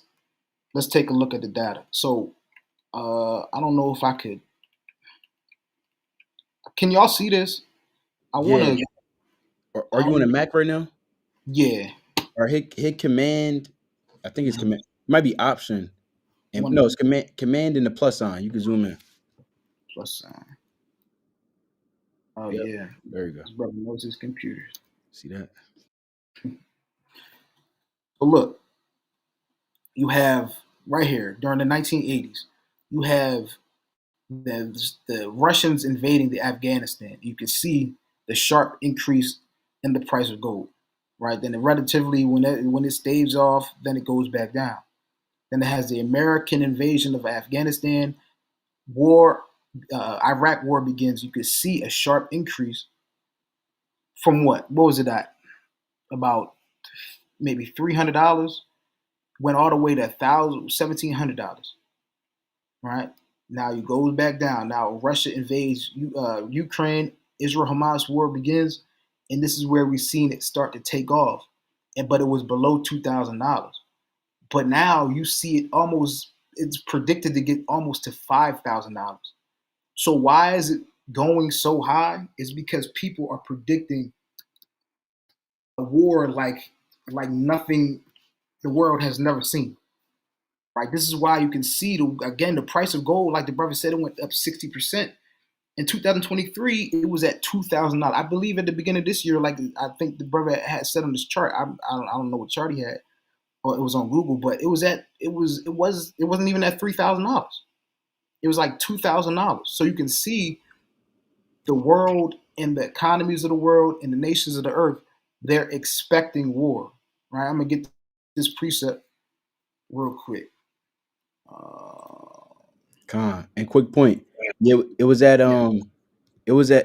January 1st. It was at 26.69. See that? And again, it's gonna. You said January what? January 1st. Yeah, January 1st. And in no point in that chart has it ever gone $2,000 up $2,000. At no point during that chart, even in the Afghanistan war, the Soviets, is never jumped that high. So telling you what, they're expecting something even bigger. And it's not even at the peak yet. It continues to rise. It was just at 4,000 like a month or two ago, and it just continues to go up. So this is Joel 3 and verse 9. It says, "Proclaim ye this among the Gentiles, prepare war, wake up the mighty men, let all the men of war draw near, let them come up." Right. So in context, this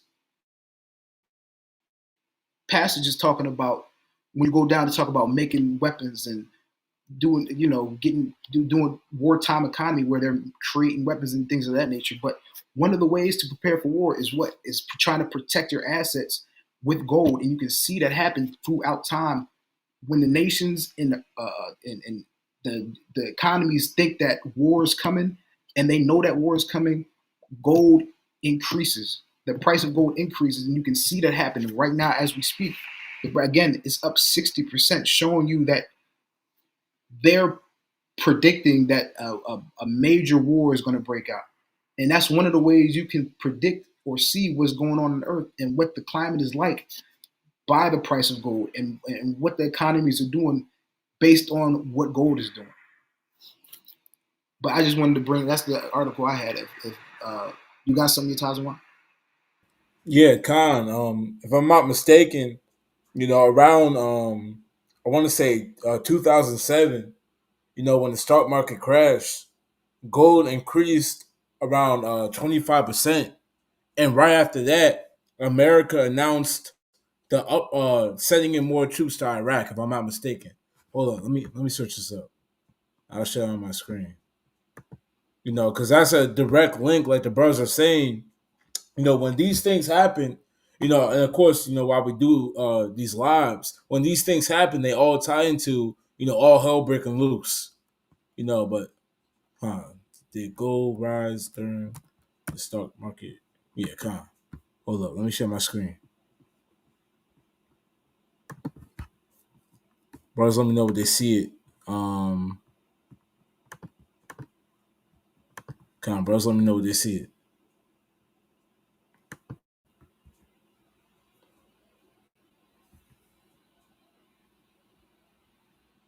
Do Walkim see it? Con, you good, King? You good now? Con. So I just typed in, did gold rise during the stock market crash in 2008? It says, yes, gold prices rose significantly during the 2008 stock market crash. And the following years, as investors sought safe haven assets, while the S&P 500 fell over 37% in 2008, gold prices increased by nearly 25% for the year. And now the brothers is going through it. I believe the brother said, what hey King, what was the exact number? 67%, if I'm not mistaken. Of this year, Yeah, 59%, 59%. 60%. So through 25%, that was with a stock market crash. With this being 59%, that's a significantly larger number, man. And the Lord, I mean, this is crazy. And the Lord, when he does these certain things, we can always equate it to it becoming towards the end, man. When the Lord sets the stock market on fire, we equate, okay, as America, we have to get ready towards the end, man. When the Lord has gold rise, we have to understand that's the Lord showing us, hey, this is about a fall, man. This kingdom. So when we see these things, man, again, we have to remember that all hell's about to break loose. Because I'll type in one more thing. I forgot what word it was called. Hold up. What war happened during 2008? Should be the Afghanistan war. But there was a specific thing I want. It might be 2007. Let me look at this. And this is it right here. And it ties in like clockwork. The stock market crash happened in 2007. In January, I'll read it. The main conflict in 2007 was the continuation of the Iraq War, marked by the U.S. troop surge. So during this time, there was extra troops sent out to Iraq, and it's going to say why they were sent out for. But I'll jump down. The U.S. announced a troop surge in January 2007, sending an additional 30,000 troops to Iraq to combat escalating violence. So America sent in more troops, man. And in the same token, in the same motion, the stock market crashed, man. Gold started to rise, man. People started I'll read this part one more time. Over here, people started relying on safe havens. Investors like the brothers bringing out these so-called rich men that are buying the gold as a safe haven. Buying the gold as a thing to fall back on. Just in case. To last me till the damn market gets back up if it happens to fall. But these men, they bought the gold, and the gold price, it started to increase, man. It said this trend continued with gold prices surging to a record high of nearly $1,900 by 2011. And that's much higher right now. There's a point I wanted right here. Slakia. Yeah, pre-crash rise. Gold prices were already climbing in the early 2008 due to concerns about the financial institutions reaching $1,000 an ounce for the first time in March of that year. Gold experienced a temporary dip in September 2008, as some investors sold assets, including gold, to cover losses in other areas. Here's the point. Prices quickly rebounded, and the upward trend continued, peaking in 2000 as the global recovery began. Now, this is why this is the point. We're to tell you, when things fall at this point, man, there's not going to be a rebound. When we talk about the 2007 market crash, there was a rebound, a slight rebound that America had, where they kind of got back up on their feet. They got knocked out for a bit. The ref was calling the 10-second count, and they kind of got back up. When America gets knocked on its feet again, they're not getting back up, man. They're gonna be knocked out for good. When the stock market crashes, when the dollar crashes, when all these things happen, America is more than likely gonna fall, man, right then and there, and not be able to get back up. Why? Because right now it's just too much going on. There's too much pressure on all sides with the economy that they can't handle. We're in crippling debt. Gold is fastly outpacing the value of the dollar. You got other currencies on the rise. Brothers, we brought it out before. You got BRICS. You got all these different nations conspiring together against America to seek out a new earthly currency. There's a lot of things that America is fighting against is going to become too much. It's going to overcome America. So when America falls, while there's a stock market, the dollar crashing, anything that's a major hit to America, they're not going to be able to get back up. So when we see these things, when we see gold rising, man, again, like we brought out continuously, one, it's a signal for war, or a sign for war. Meaning that when we see these things happen, we know, okay, America, war is about to happen. All hell's about to break loose. So when we see, gold go up 59%, we're saying, well, what's going on, man? And we know what's going on. We know that right now, a war in the world is going to kick off very soon. But also, not only is it a sign for war, it's also a sign that the dollar is going to collapse, man. Because the dollar, when it's being compared to gold and it doesn't match it, it's not gonna maintain, man. It's not gonna maintain. And we went through countless videos on this before.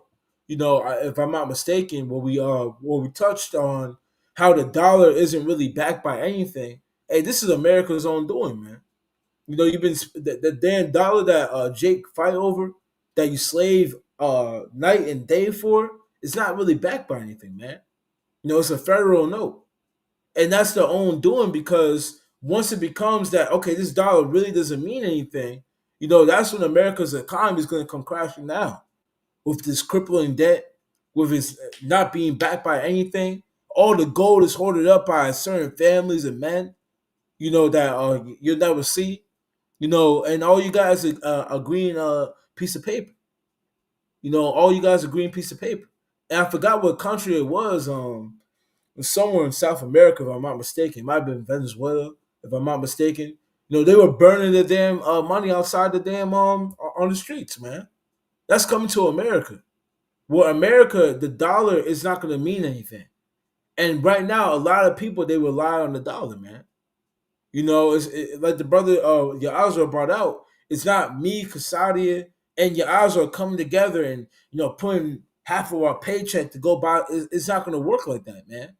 Your dollar isn't going to mean anything when it comes to these certain events that are going to come on the earth due to the dollar, or the gold increasing and the eventual collapse of the dollar, man. It's not going to mean anything. Again, a lot of men rely on the dollar, and when it's null and void, it's going to be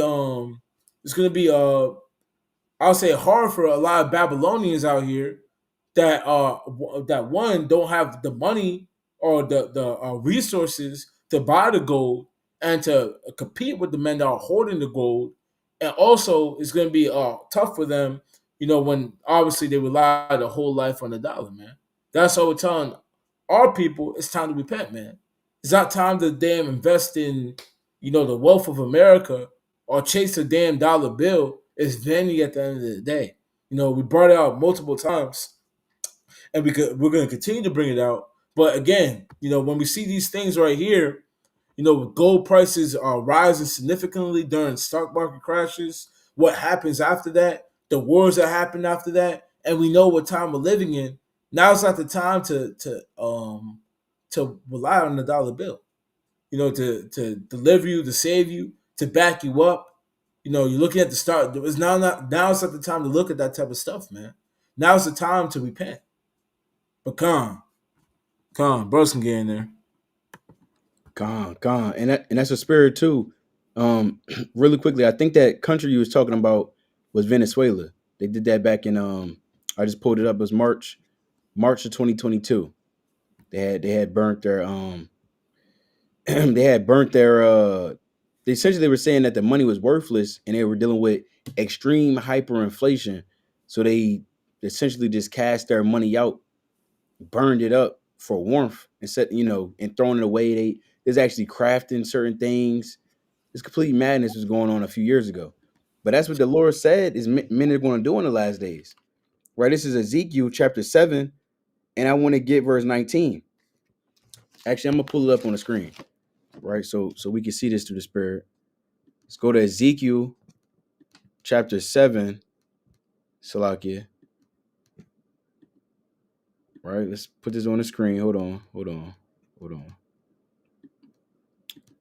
Let's keep doing that. That's Satan. Right, let me get this real quick. Hold on. Give me 1 second. All right, this is Ezekiel chapter 7 and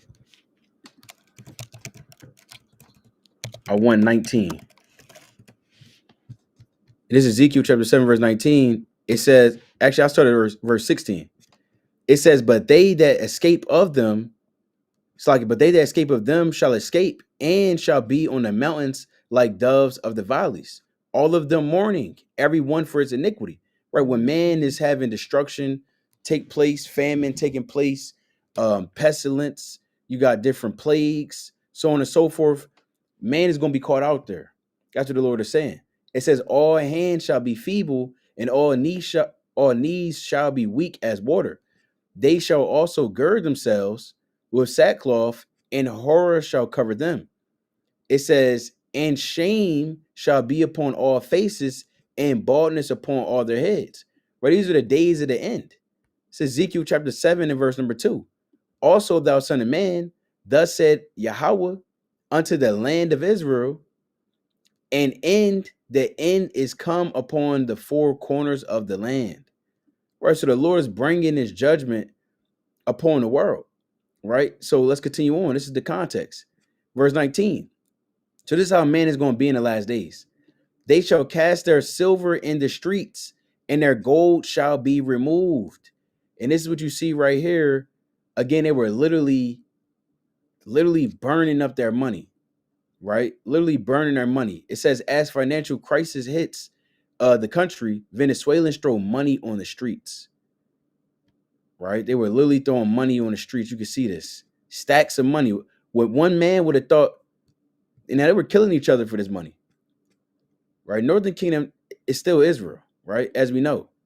Same things so-called, Jake or Southern Kingdom, these Judites may do, and these inner cities, and they doing that over there as well in South America. So they were throwing their money on the ground, burning it up. Like I said, they were crafting. They were making, see if I can pull this up too. They were making things with their money. Well, let's pull this up. Yeah, they were out there making stuff with the money. They were making things with the money. I don't know if you can see that. Hopefully you can see that. So they were burning that up. So let's go back to this precept. This is Ezekiel chapter 7, verse 19. It says, they shall cast their silver in the streets, and their gold shall be removed. Their silver and their gold shall not be able to deliver them in a day of the wrath of Yahweh. They shall not satisfy their souls, neither fill their bowels, because it is a stumbling block of their iniquity. And this can be a stumbling block. Money can be a stumbling block to you. Money can take away your heart from the Most High. The Lord said money is a defense, but the love of money is evil. It's the root of all evil, the love of the money. So we know Esau, he trusted in his money because that's all he has. That's all he has. That's why the Lord said this in James. Let's go to James real quick. That's all he has. That's why they trading in. See, this is what they don't think, or this is what they're not thinking about. They think the money, they could take the US dollar. Imagine you playing Monopoly, right? You go on Monopoly, you take the 500s, the 100s, the 50s, the 20s, the 10s, the 5s, the 1s. Take all of that, right? Then you go and exchange that and buy physical real gold. Surely you would have thought you came up. You're going to trust in that. That's the equivalent of what man is doing with his US dollar. They've taken this money, these US dollar bills, went to these different markets. They're buying physical gold, which is the real currency, has always been the real currency of the earth. And now they're thinking that they have something. They made it. No, the Most High, he's about to shut all of this down. This James chapter 5, verse 1. Go to now, ye rich men, weep and howl for your miseries, that shall come upon you. Your riches are corrupted, and your garments moth eaten. Right? You can buy the finest fabrics, Versace this, what's some other Dior this, and damn Tom Ford this. You buying all these different expensive fabrics, but the Lord said it's gonna be moth eaten. You took your money, you got some Bitcoin. You took your money, you got some gold. You bought platinum. You thought that was a thing. Well, gold is at 4,200, but platinum is only at 1,500. I got 1,500. I'm gonna throw some money. Then you got platinum, a damn ounce of platinum in your closet. You waiting for the day of the Lord. It says your gold and your silver is cankered. What does that mean to be cankered? For something to be cankered, it means to be corrupted. I'll show you that. The word cankered, of a plant or part of a plant affected by canker. It says fungal disease, fungal rot, plant rot. So it's rotting, right? It's rotting. These are other definitions. It says blight, right? A blight, evil, scourge, poison, cancer, sickness, disease, pestilence, right? And the things that you may have right now, guess what? When you read 2 Ezra 15, 2 Ezra 16, if you got it, another man gonna want it. It's gonna be a battle between you and that other man. Whoever is the strongest in that day, whoever the Most High wants to have mercy on in that day, they the ones gonna have it. You may be out there thinking you're gonna bring, some of that gold you purchased. And guess what, brother? It's not gonna be well for you. It's not gonna be well for you. It's definitely not gonna be well for Esau. Let's continue on. It says, your gold and your silver is cankered, and the rust of them shall be a witness against you, and ye shall eat your flesh as it were fire. Ye have reaped treasure together for the last days. Imagine that. Imagine you reaping together treasures for the last days. Just stacking it up. You thinking that after this, the new economy is going to be up and you're going to be up and running. Looking at brothers like, these brothers don't know what's going on. Hey, get down now. So when a new economy comes back up, and you could have thought as we was going into it, the brother went into it, Yatazamak went into it, Yazra went into it. Brothers was going into how the economy dipped. Gold was high, it came back down, it went up, it went back down over these years. And you might be thinking in your head, man, these brothers don't know what they talking about. Look, you see right here in the chart, hey, gold has went up and down all the time. The economy has crashed before. It's going to be back up again. These brothers don't know what they talking. You probably did this to brothers. Probably turned the live stream off, close your laptop, say these brothers don't know what they talking about. Hey, we've been letting you know this is, and we're not the only brothers, right? We're just mortal men. It's elders way before us, even men that paved this camp way before us. We made this video a year ago. Buy gold now, you don't want to miss out. This is a year ago. Check this out if you haven't checked it out already. And we're being how do you say it, facetious? We're not literally saying buy gold. We're talking about buy spiritual gold, as the Lord said in Revelation, which I'm gonna get in a second. But we went into how gold has always been tied to these different wars. And as gold prices go up, normally ensues a outbreak of a war or some really chiefly a war, but something with the economy, right? Tanking. So check this out if you haven't checked it out already. It's a deeper dive into what we're talking about right now, right? But I want to get this precept. I'm going to get this precept, and then I'm going to pass it back to brothers. Let's go to Revelation chapter 3. This is Revelation chapter 3, and I want to get 17. 17. Revelation chapter 3, verse 17. It says, because thou sayest, I am rich. Right. And I hope a brother is not thinking that in his heart. Right. You're not supposed to make it here in the society. You're not supposed to. It's not off if you have a little bit more money, but you're not supposed to bank your life and your well-being, even if your family, you think you're going to be successful here. You're thinking about the first million, what you're going to do with the first $1 million you get. You might even have that. I've seen brothers, they had a little bit and then they went away. You even had brothers. What's his one brother? I don't know if he's still in the truth, so I'm not going to. I mean, I seen some. The brother's not in there, but yeah, I'll say it like this: you had a actor. He was once in. He was in the world, of course. The Lord woke him up to the truth. He tried to start his own bank, and then things didn't work out. And then I've seen him go back in the world. Now I don't know if he's back in this thing right now, but I've seen him. Right, he went back there. I'll put it like that. And that can happen when you think that you're rich or you try to make it in society and you trust in those goods instead of the goods of the Lord. It says, I am rich and increase with goods and have need of nothing, and know it's not that thou art wretched and miserable and poor and blind and naked. And you are all of those things if you're not trusting in the Most High. You could be wretched and miserable and poor on a spiritual level, blind on a spiritual level. You have no eyesight. You can't see. You have no vision. You don't think that things going to continue on. Or it's like you think that things are going to continue on, so therefore you're blind. The Lord has blinded you and it corrupted your mind in the ways of this world. You're naked because you don't have the word to clothe you and cover you in these last days. It says, I counsel thee to buy of me gold tried in the fire. This is not talking about those gold prices we were looking up. It's not what that's talking about. The Lord's not saying, hold on, go back to this. He's not talking about this right here. He's not talking about the 4252. Not talking about that. That's up 1.21% today. And again, 59% over the year. The Lord not talking about that gold that's tried in the fire.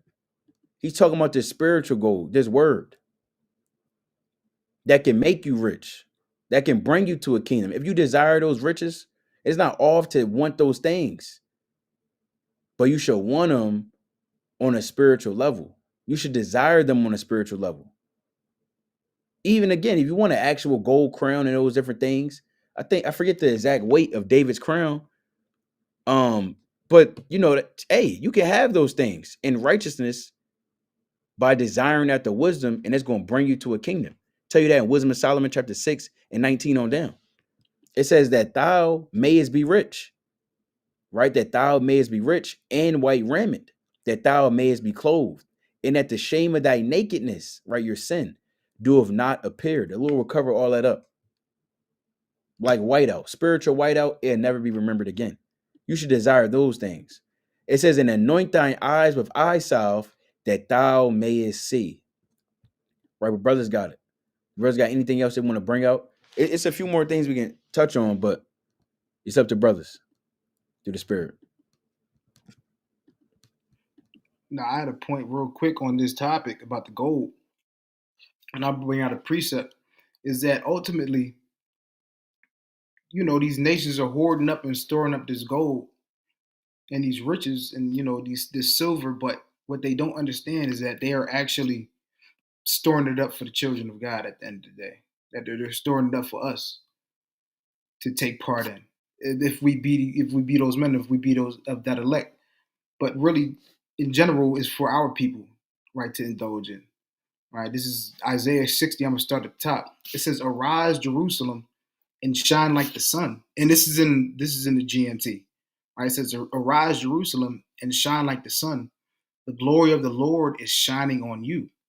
Other nations will be covered by darkness, but on you the light of the Lord will shine." So when all these things happen, the wars, right, the nuclear missiles, when all these things happen and the Most High endows us with his spirit and his power, and he puts us back in our land, the other nations, they're going to see us. And they're going to see that the Most High has endued us with this power, has endued us with this light, like it says.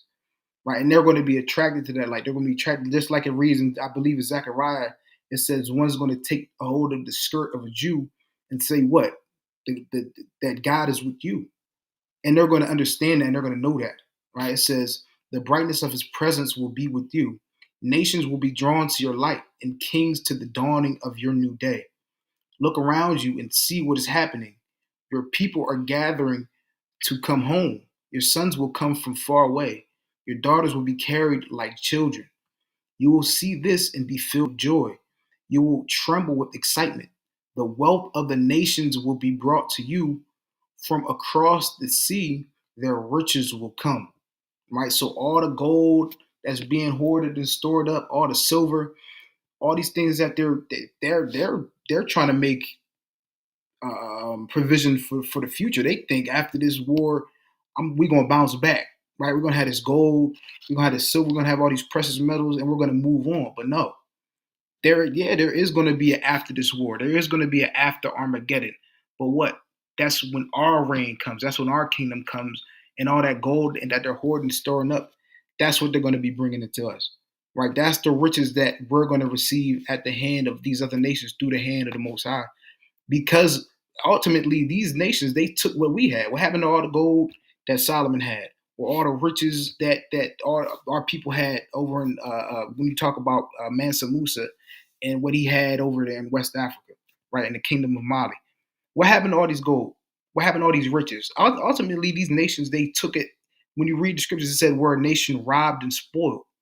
We've been robbed and spoiled of all these things. So ultimately, the Most High said, what? That they're going to have to vomit these things up. I'm going to get that precept real quick, actually.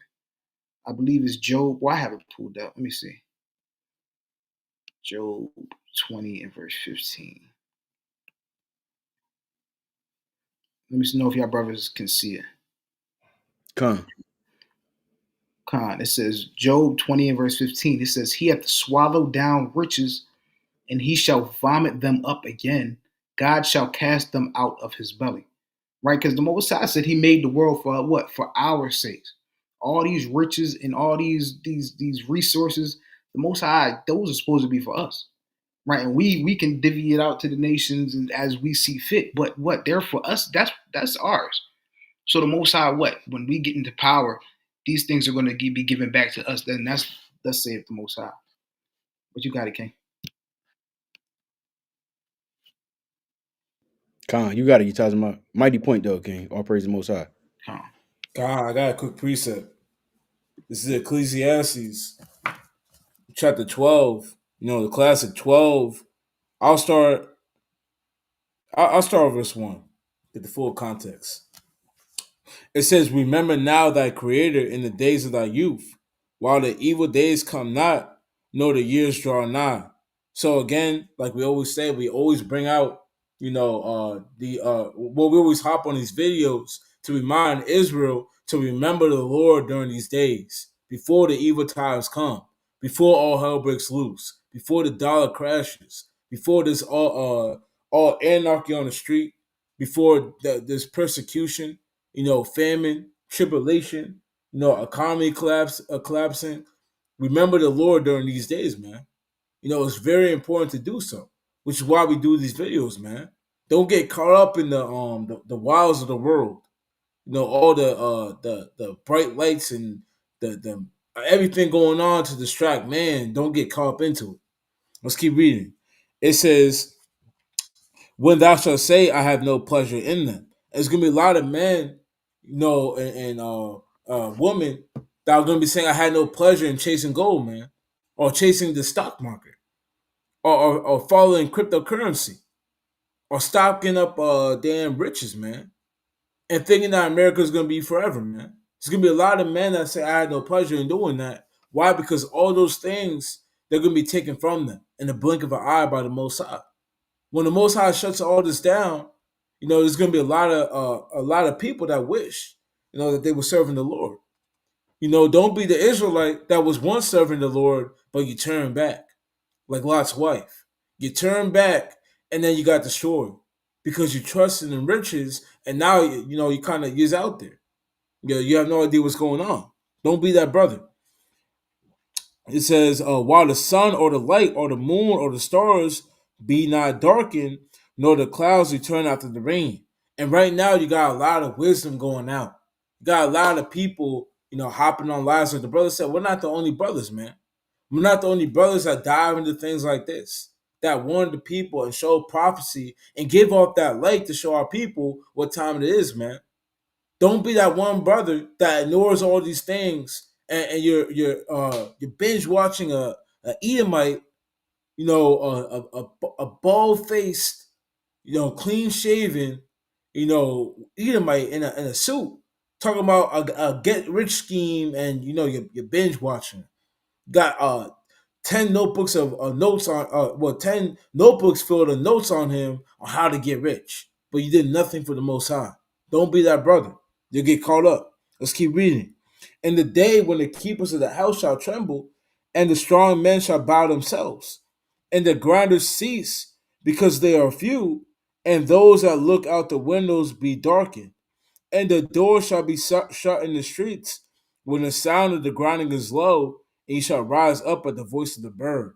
And when you read this through the spirit and understand what the Lord is trying to say, he's just saying that everything is going to come to a complete stop. The economy is going to fall, jobs are going to cease, the grinding is going to come low, meaning that all things are going to come to a halt. All the noise, the hustle and bustle that America promotes, the economy, the Wall Street, all these things, they're gonna come crashing down, man. The stock market, these things are gonna be brought to a low by the Most High.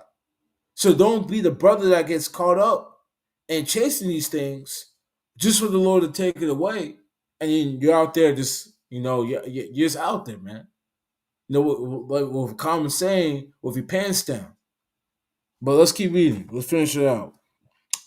It says, and all the daughters of music shall be brought low.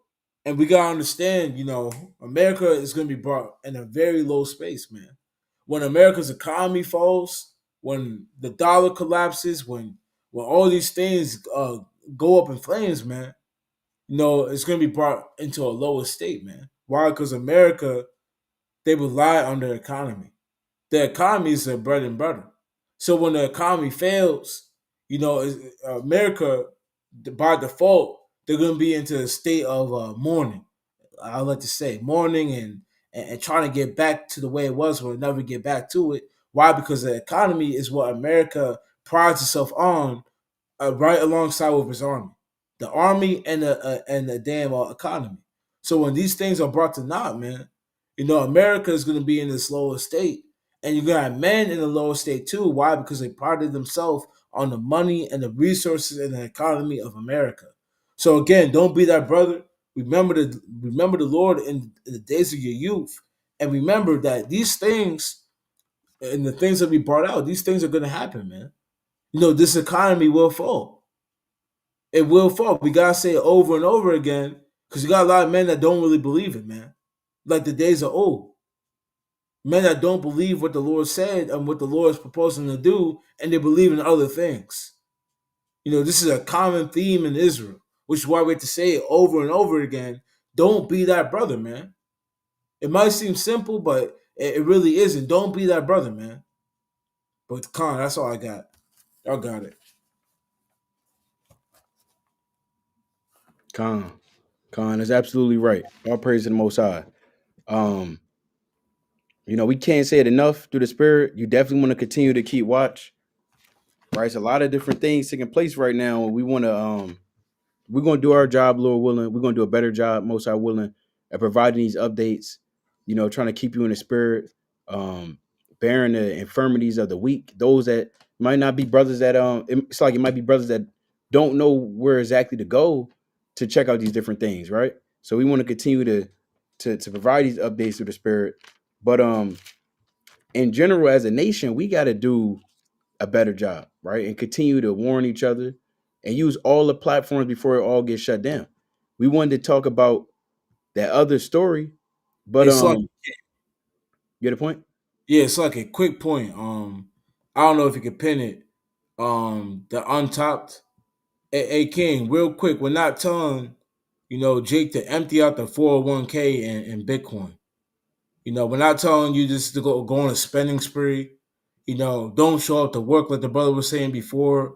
Okay, it's all gonna end tomorrow. We're not saying that, man. We're saying just to keep watch. Don't put your trust in it to the point where that's all you're worried about. But we're not saying to just blow everything up. Don't be I don't know the saying for it, but don't be the best I can really what year was it? They were saying like 2012, man, the world was gonna end. Yeah, in the year 2000. Yeah, 2,000 people going crazy. You know, the living YOLO, they're saying YOLO. You know, they're doing God knows what, and you know they're quitting their job and they're doing this. We're not saying to do that, man. You know, when you understand, you know, the Lord, He requires patience. He requires watching and He requires diligence from His servants. Not to just be a fool and just say, well, man, to hell with my job, to hell with this. I'm selling my house. I'm going on the run. I'm gonna be in the woods until you know all hell is gonna be tomorrow. Don't be that brother. The Lord's gonna confound you in that day.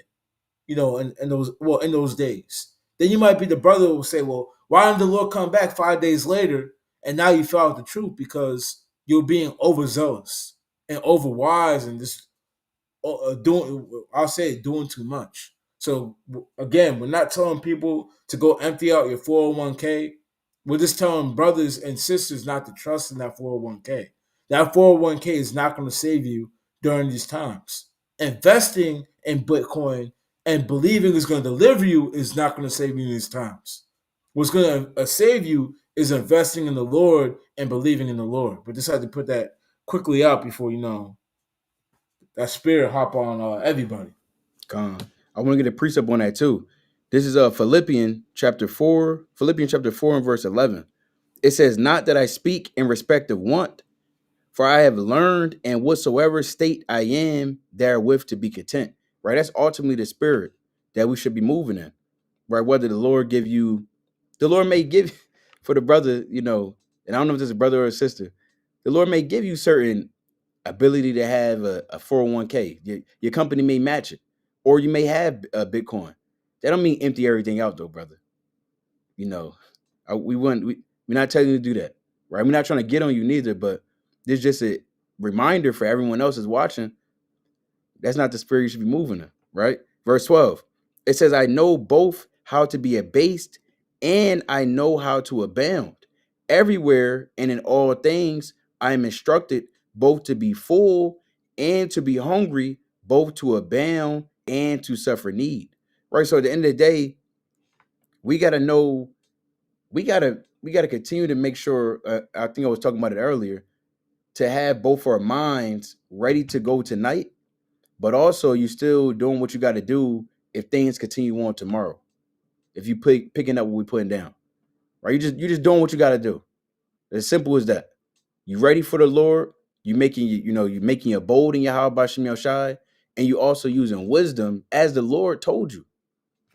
The Lord said, I'm not going to get it, in Proverbs chapter 24-27, you don't prepare thy work without and make it fit for thyself, roughly paraphrasing in the field, right? So you want to make sure that you're setting up plans, you're doing what you got to do, especially those that have families, you got to provide for your household, but you're not banking on that on a literal level to deliver you, because it's not. Even those the men that control his money, they're telling you it's not. So the Lord telling you is not, and you got the men in the world telling you is not, brother. It's time to move on. And it's not time to make it in this society, right? But you brothers got anything else you want to bring out?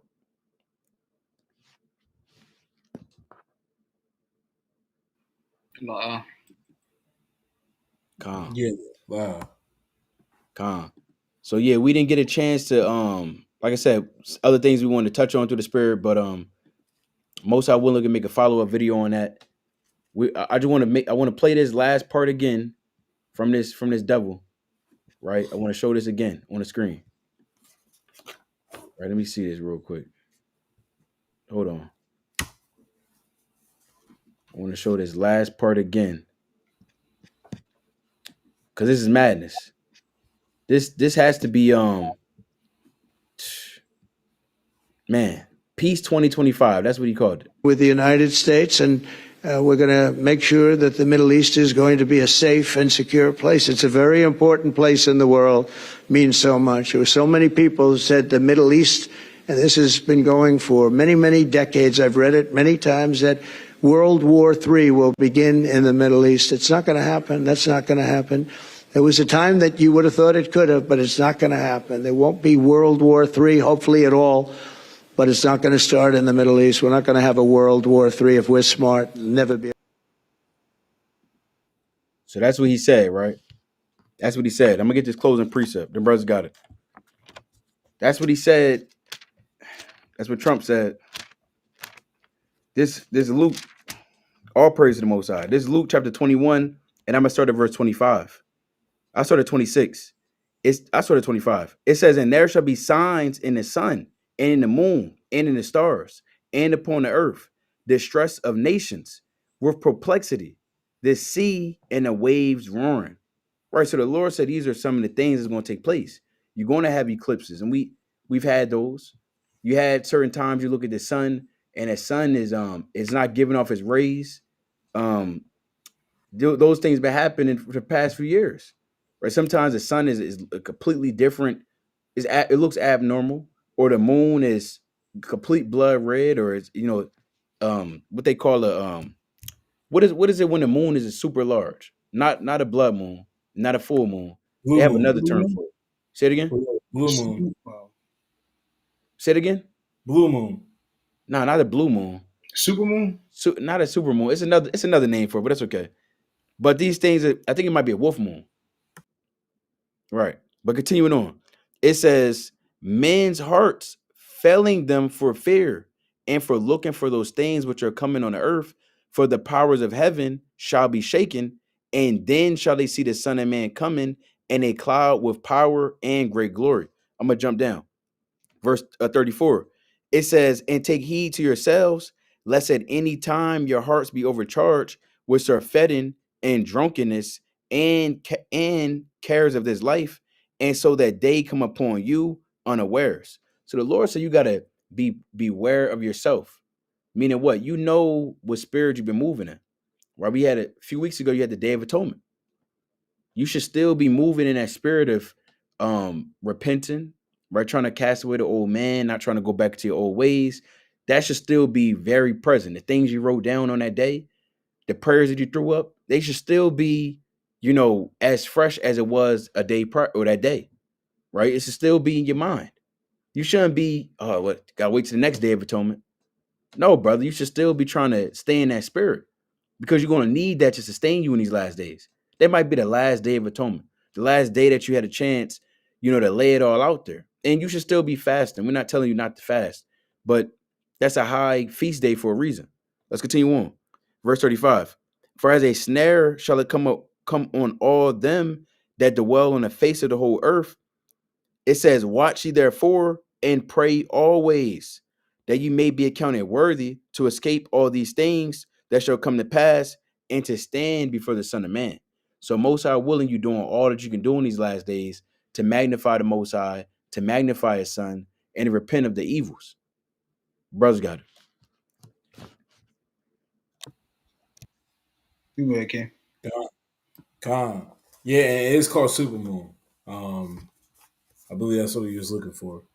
But let me get my this precept right here, Second Esdras, the classic 9 verse. I'll start at 3.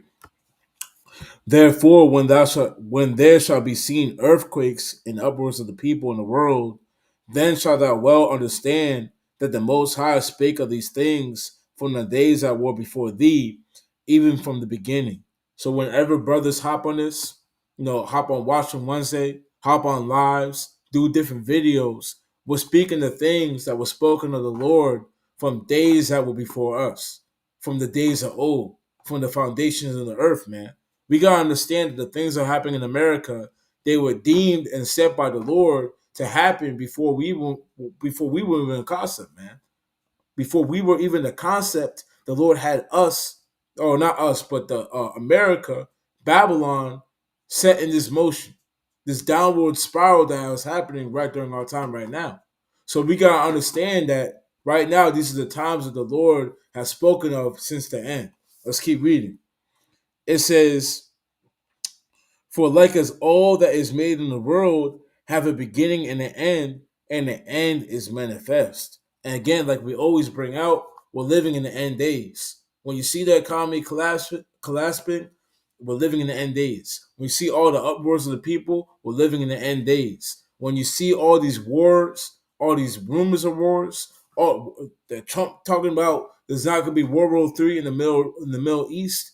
We're living in the end times. These are all indications and indicating factors that the world that we know of right now, the world of Babylon, is about to end. Let's keep reading. Let's finish it out. It says, even so, the times also of the highest have plain beginnings and wonders and powerful works and endings and effects and signs. So don't be the brother or the sister that ignores the signs of the end, that ignores the effects of the end, that sees all the things that the Lord has set up, all these warnings. This is not a one thing and, if you missed it, then you missed it. No, these are day in and day out, man. The Lord said he does bring forth his judgment forth every morning.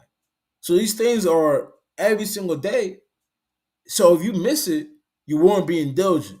You weren't believing in the Most High. You weren't seeing these things and linking them up with prophecy, man.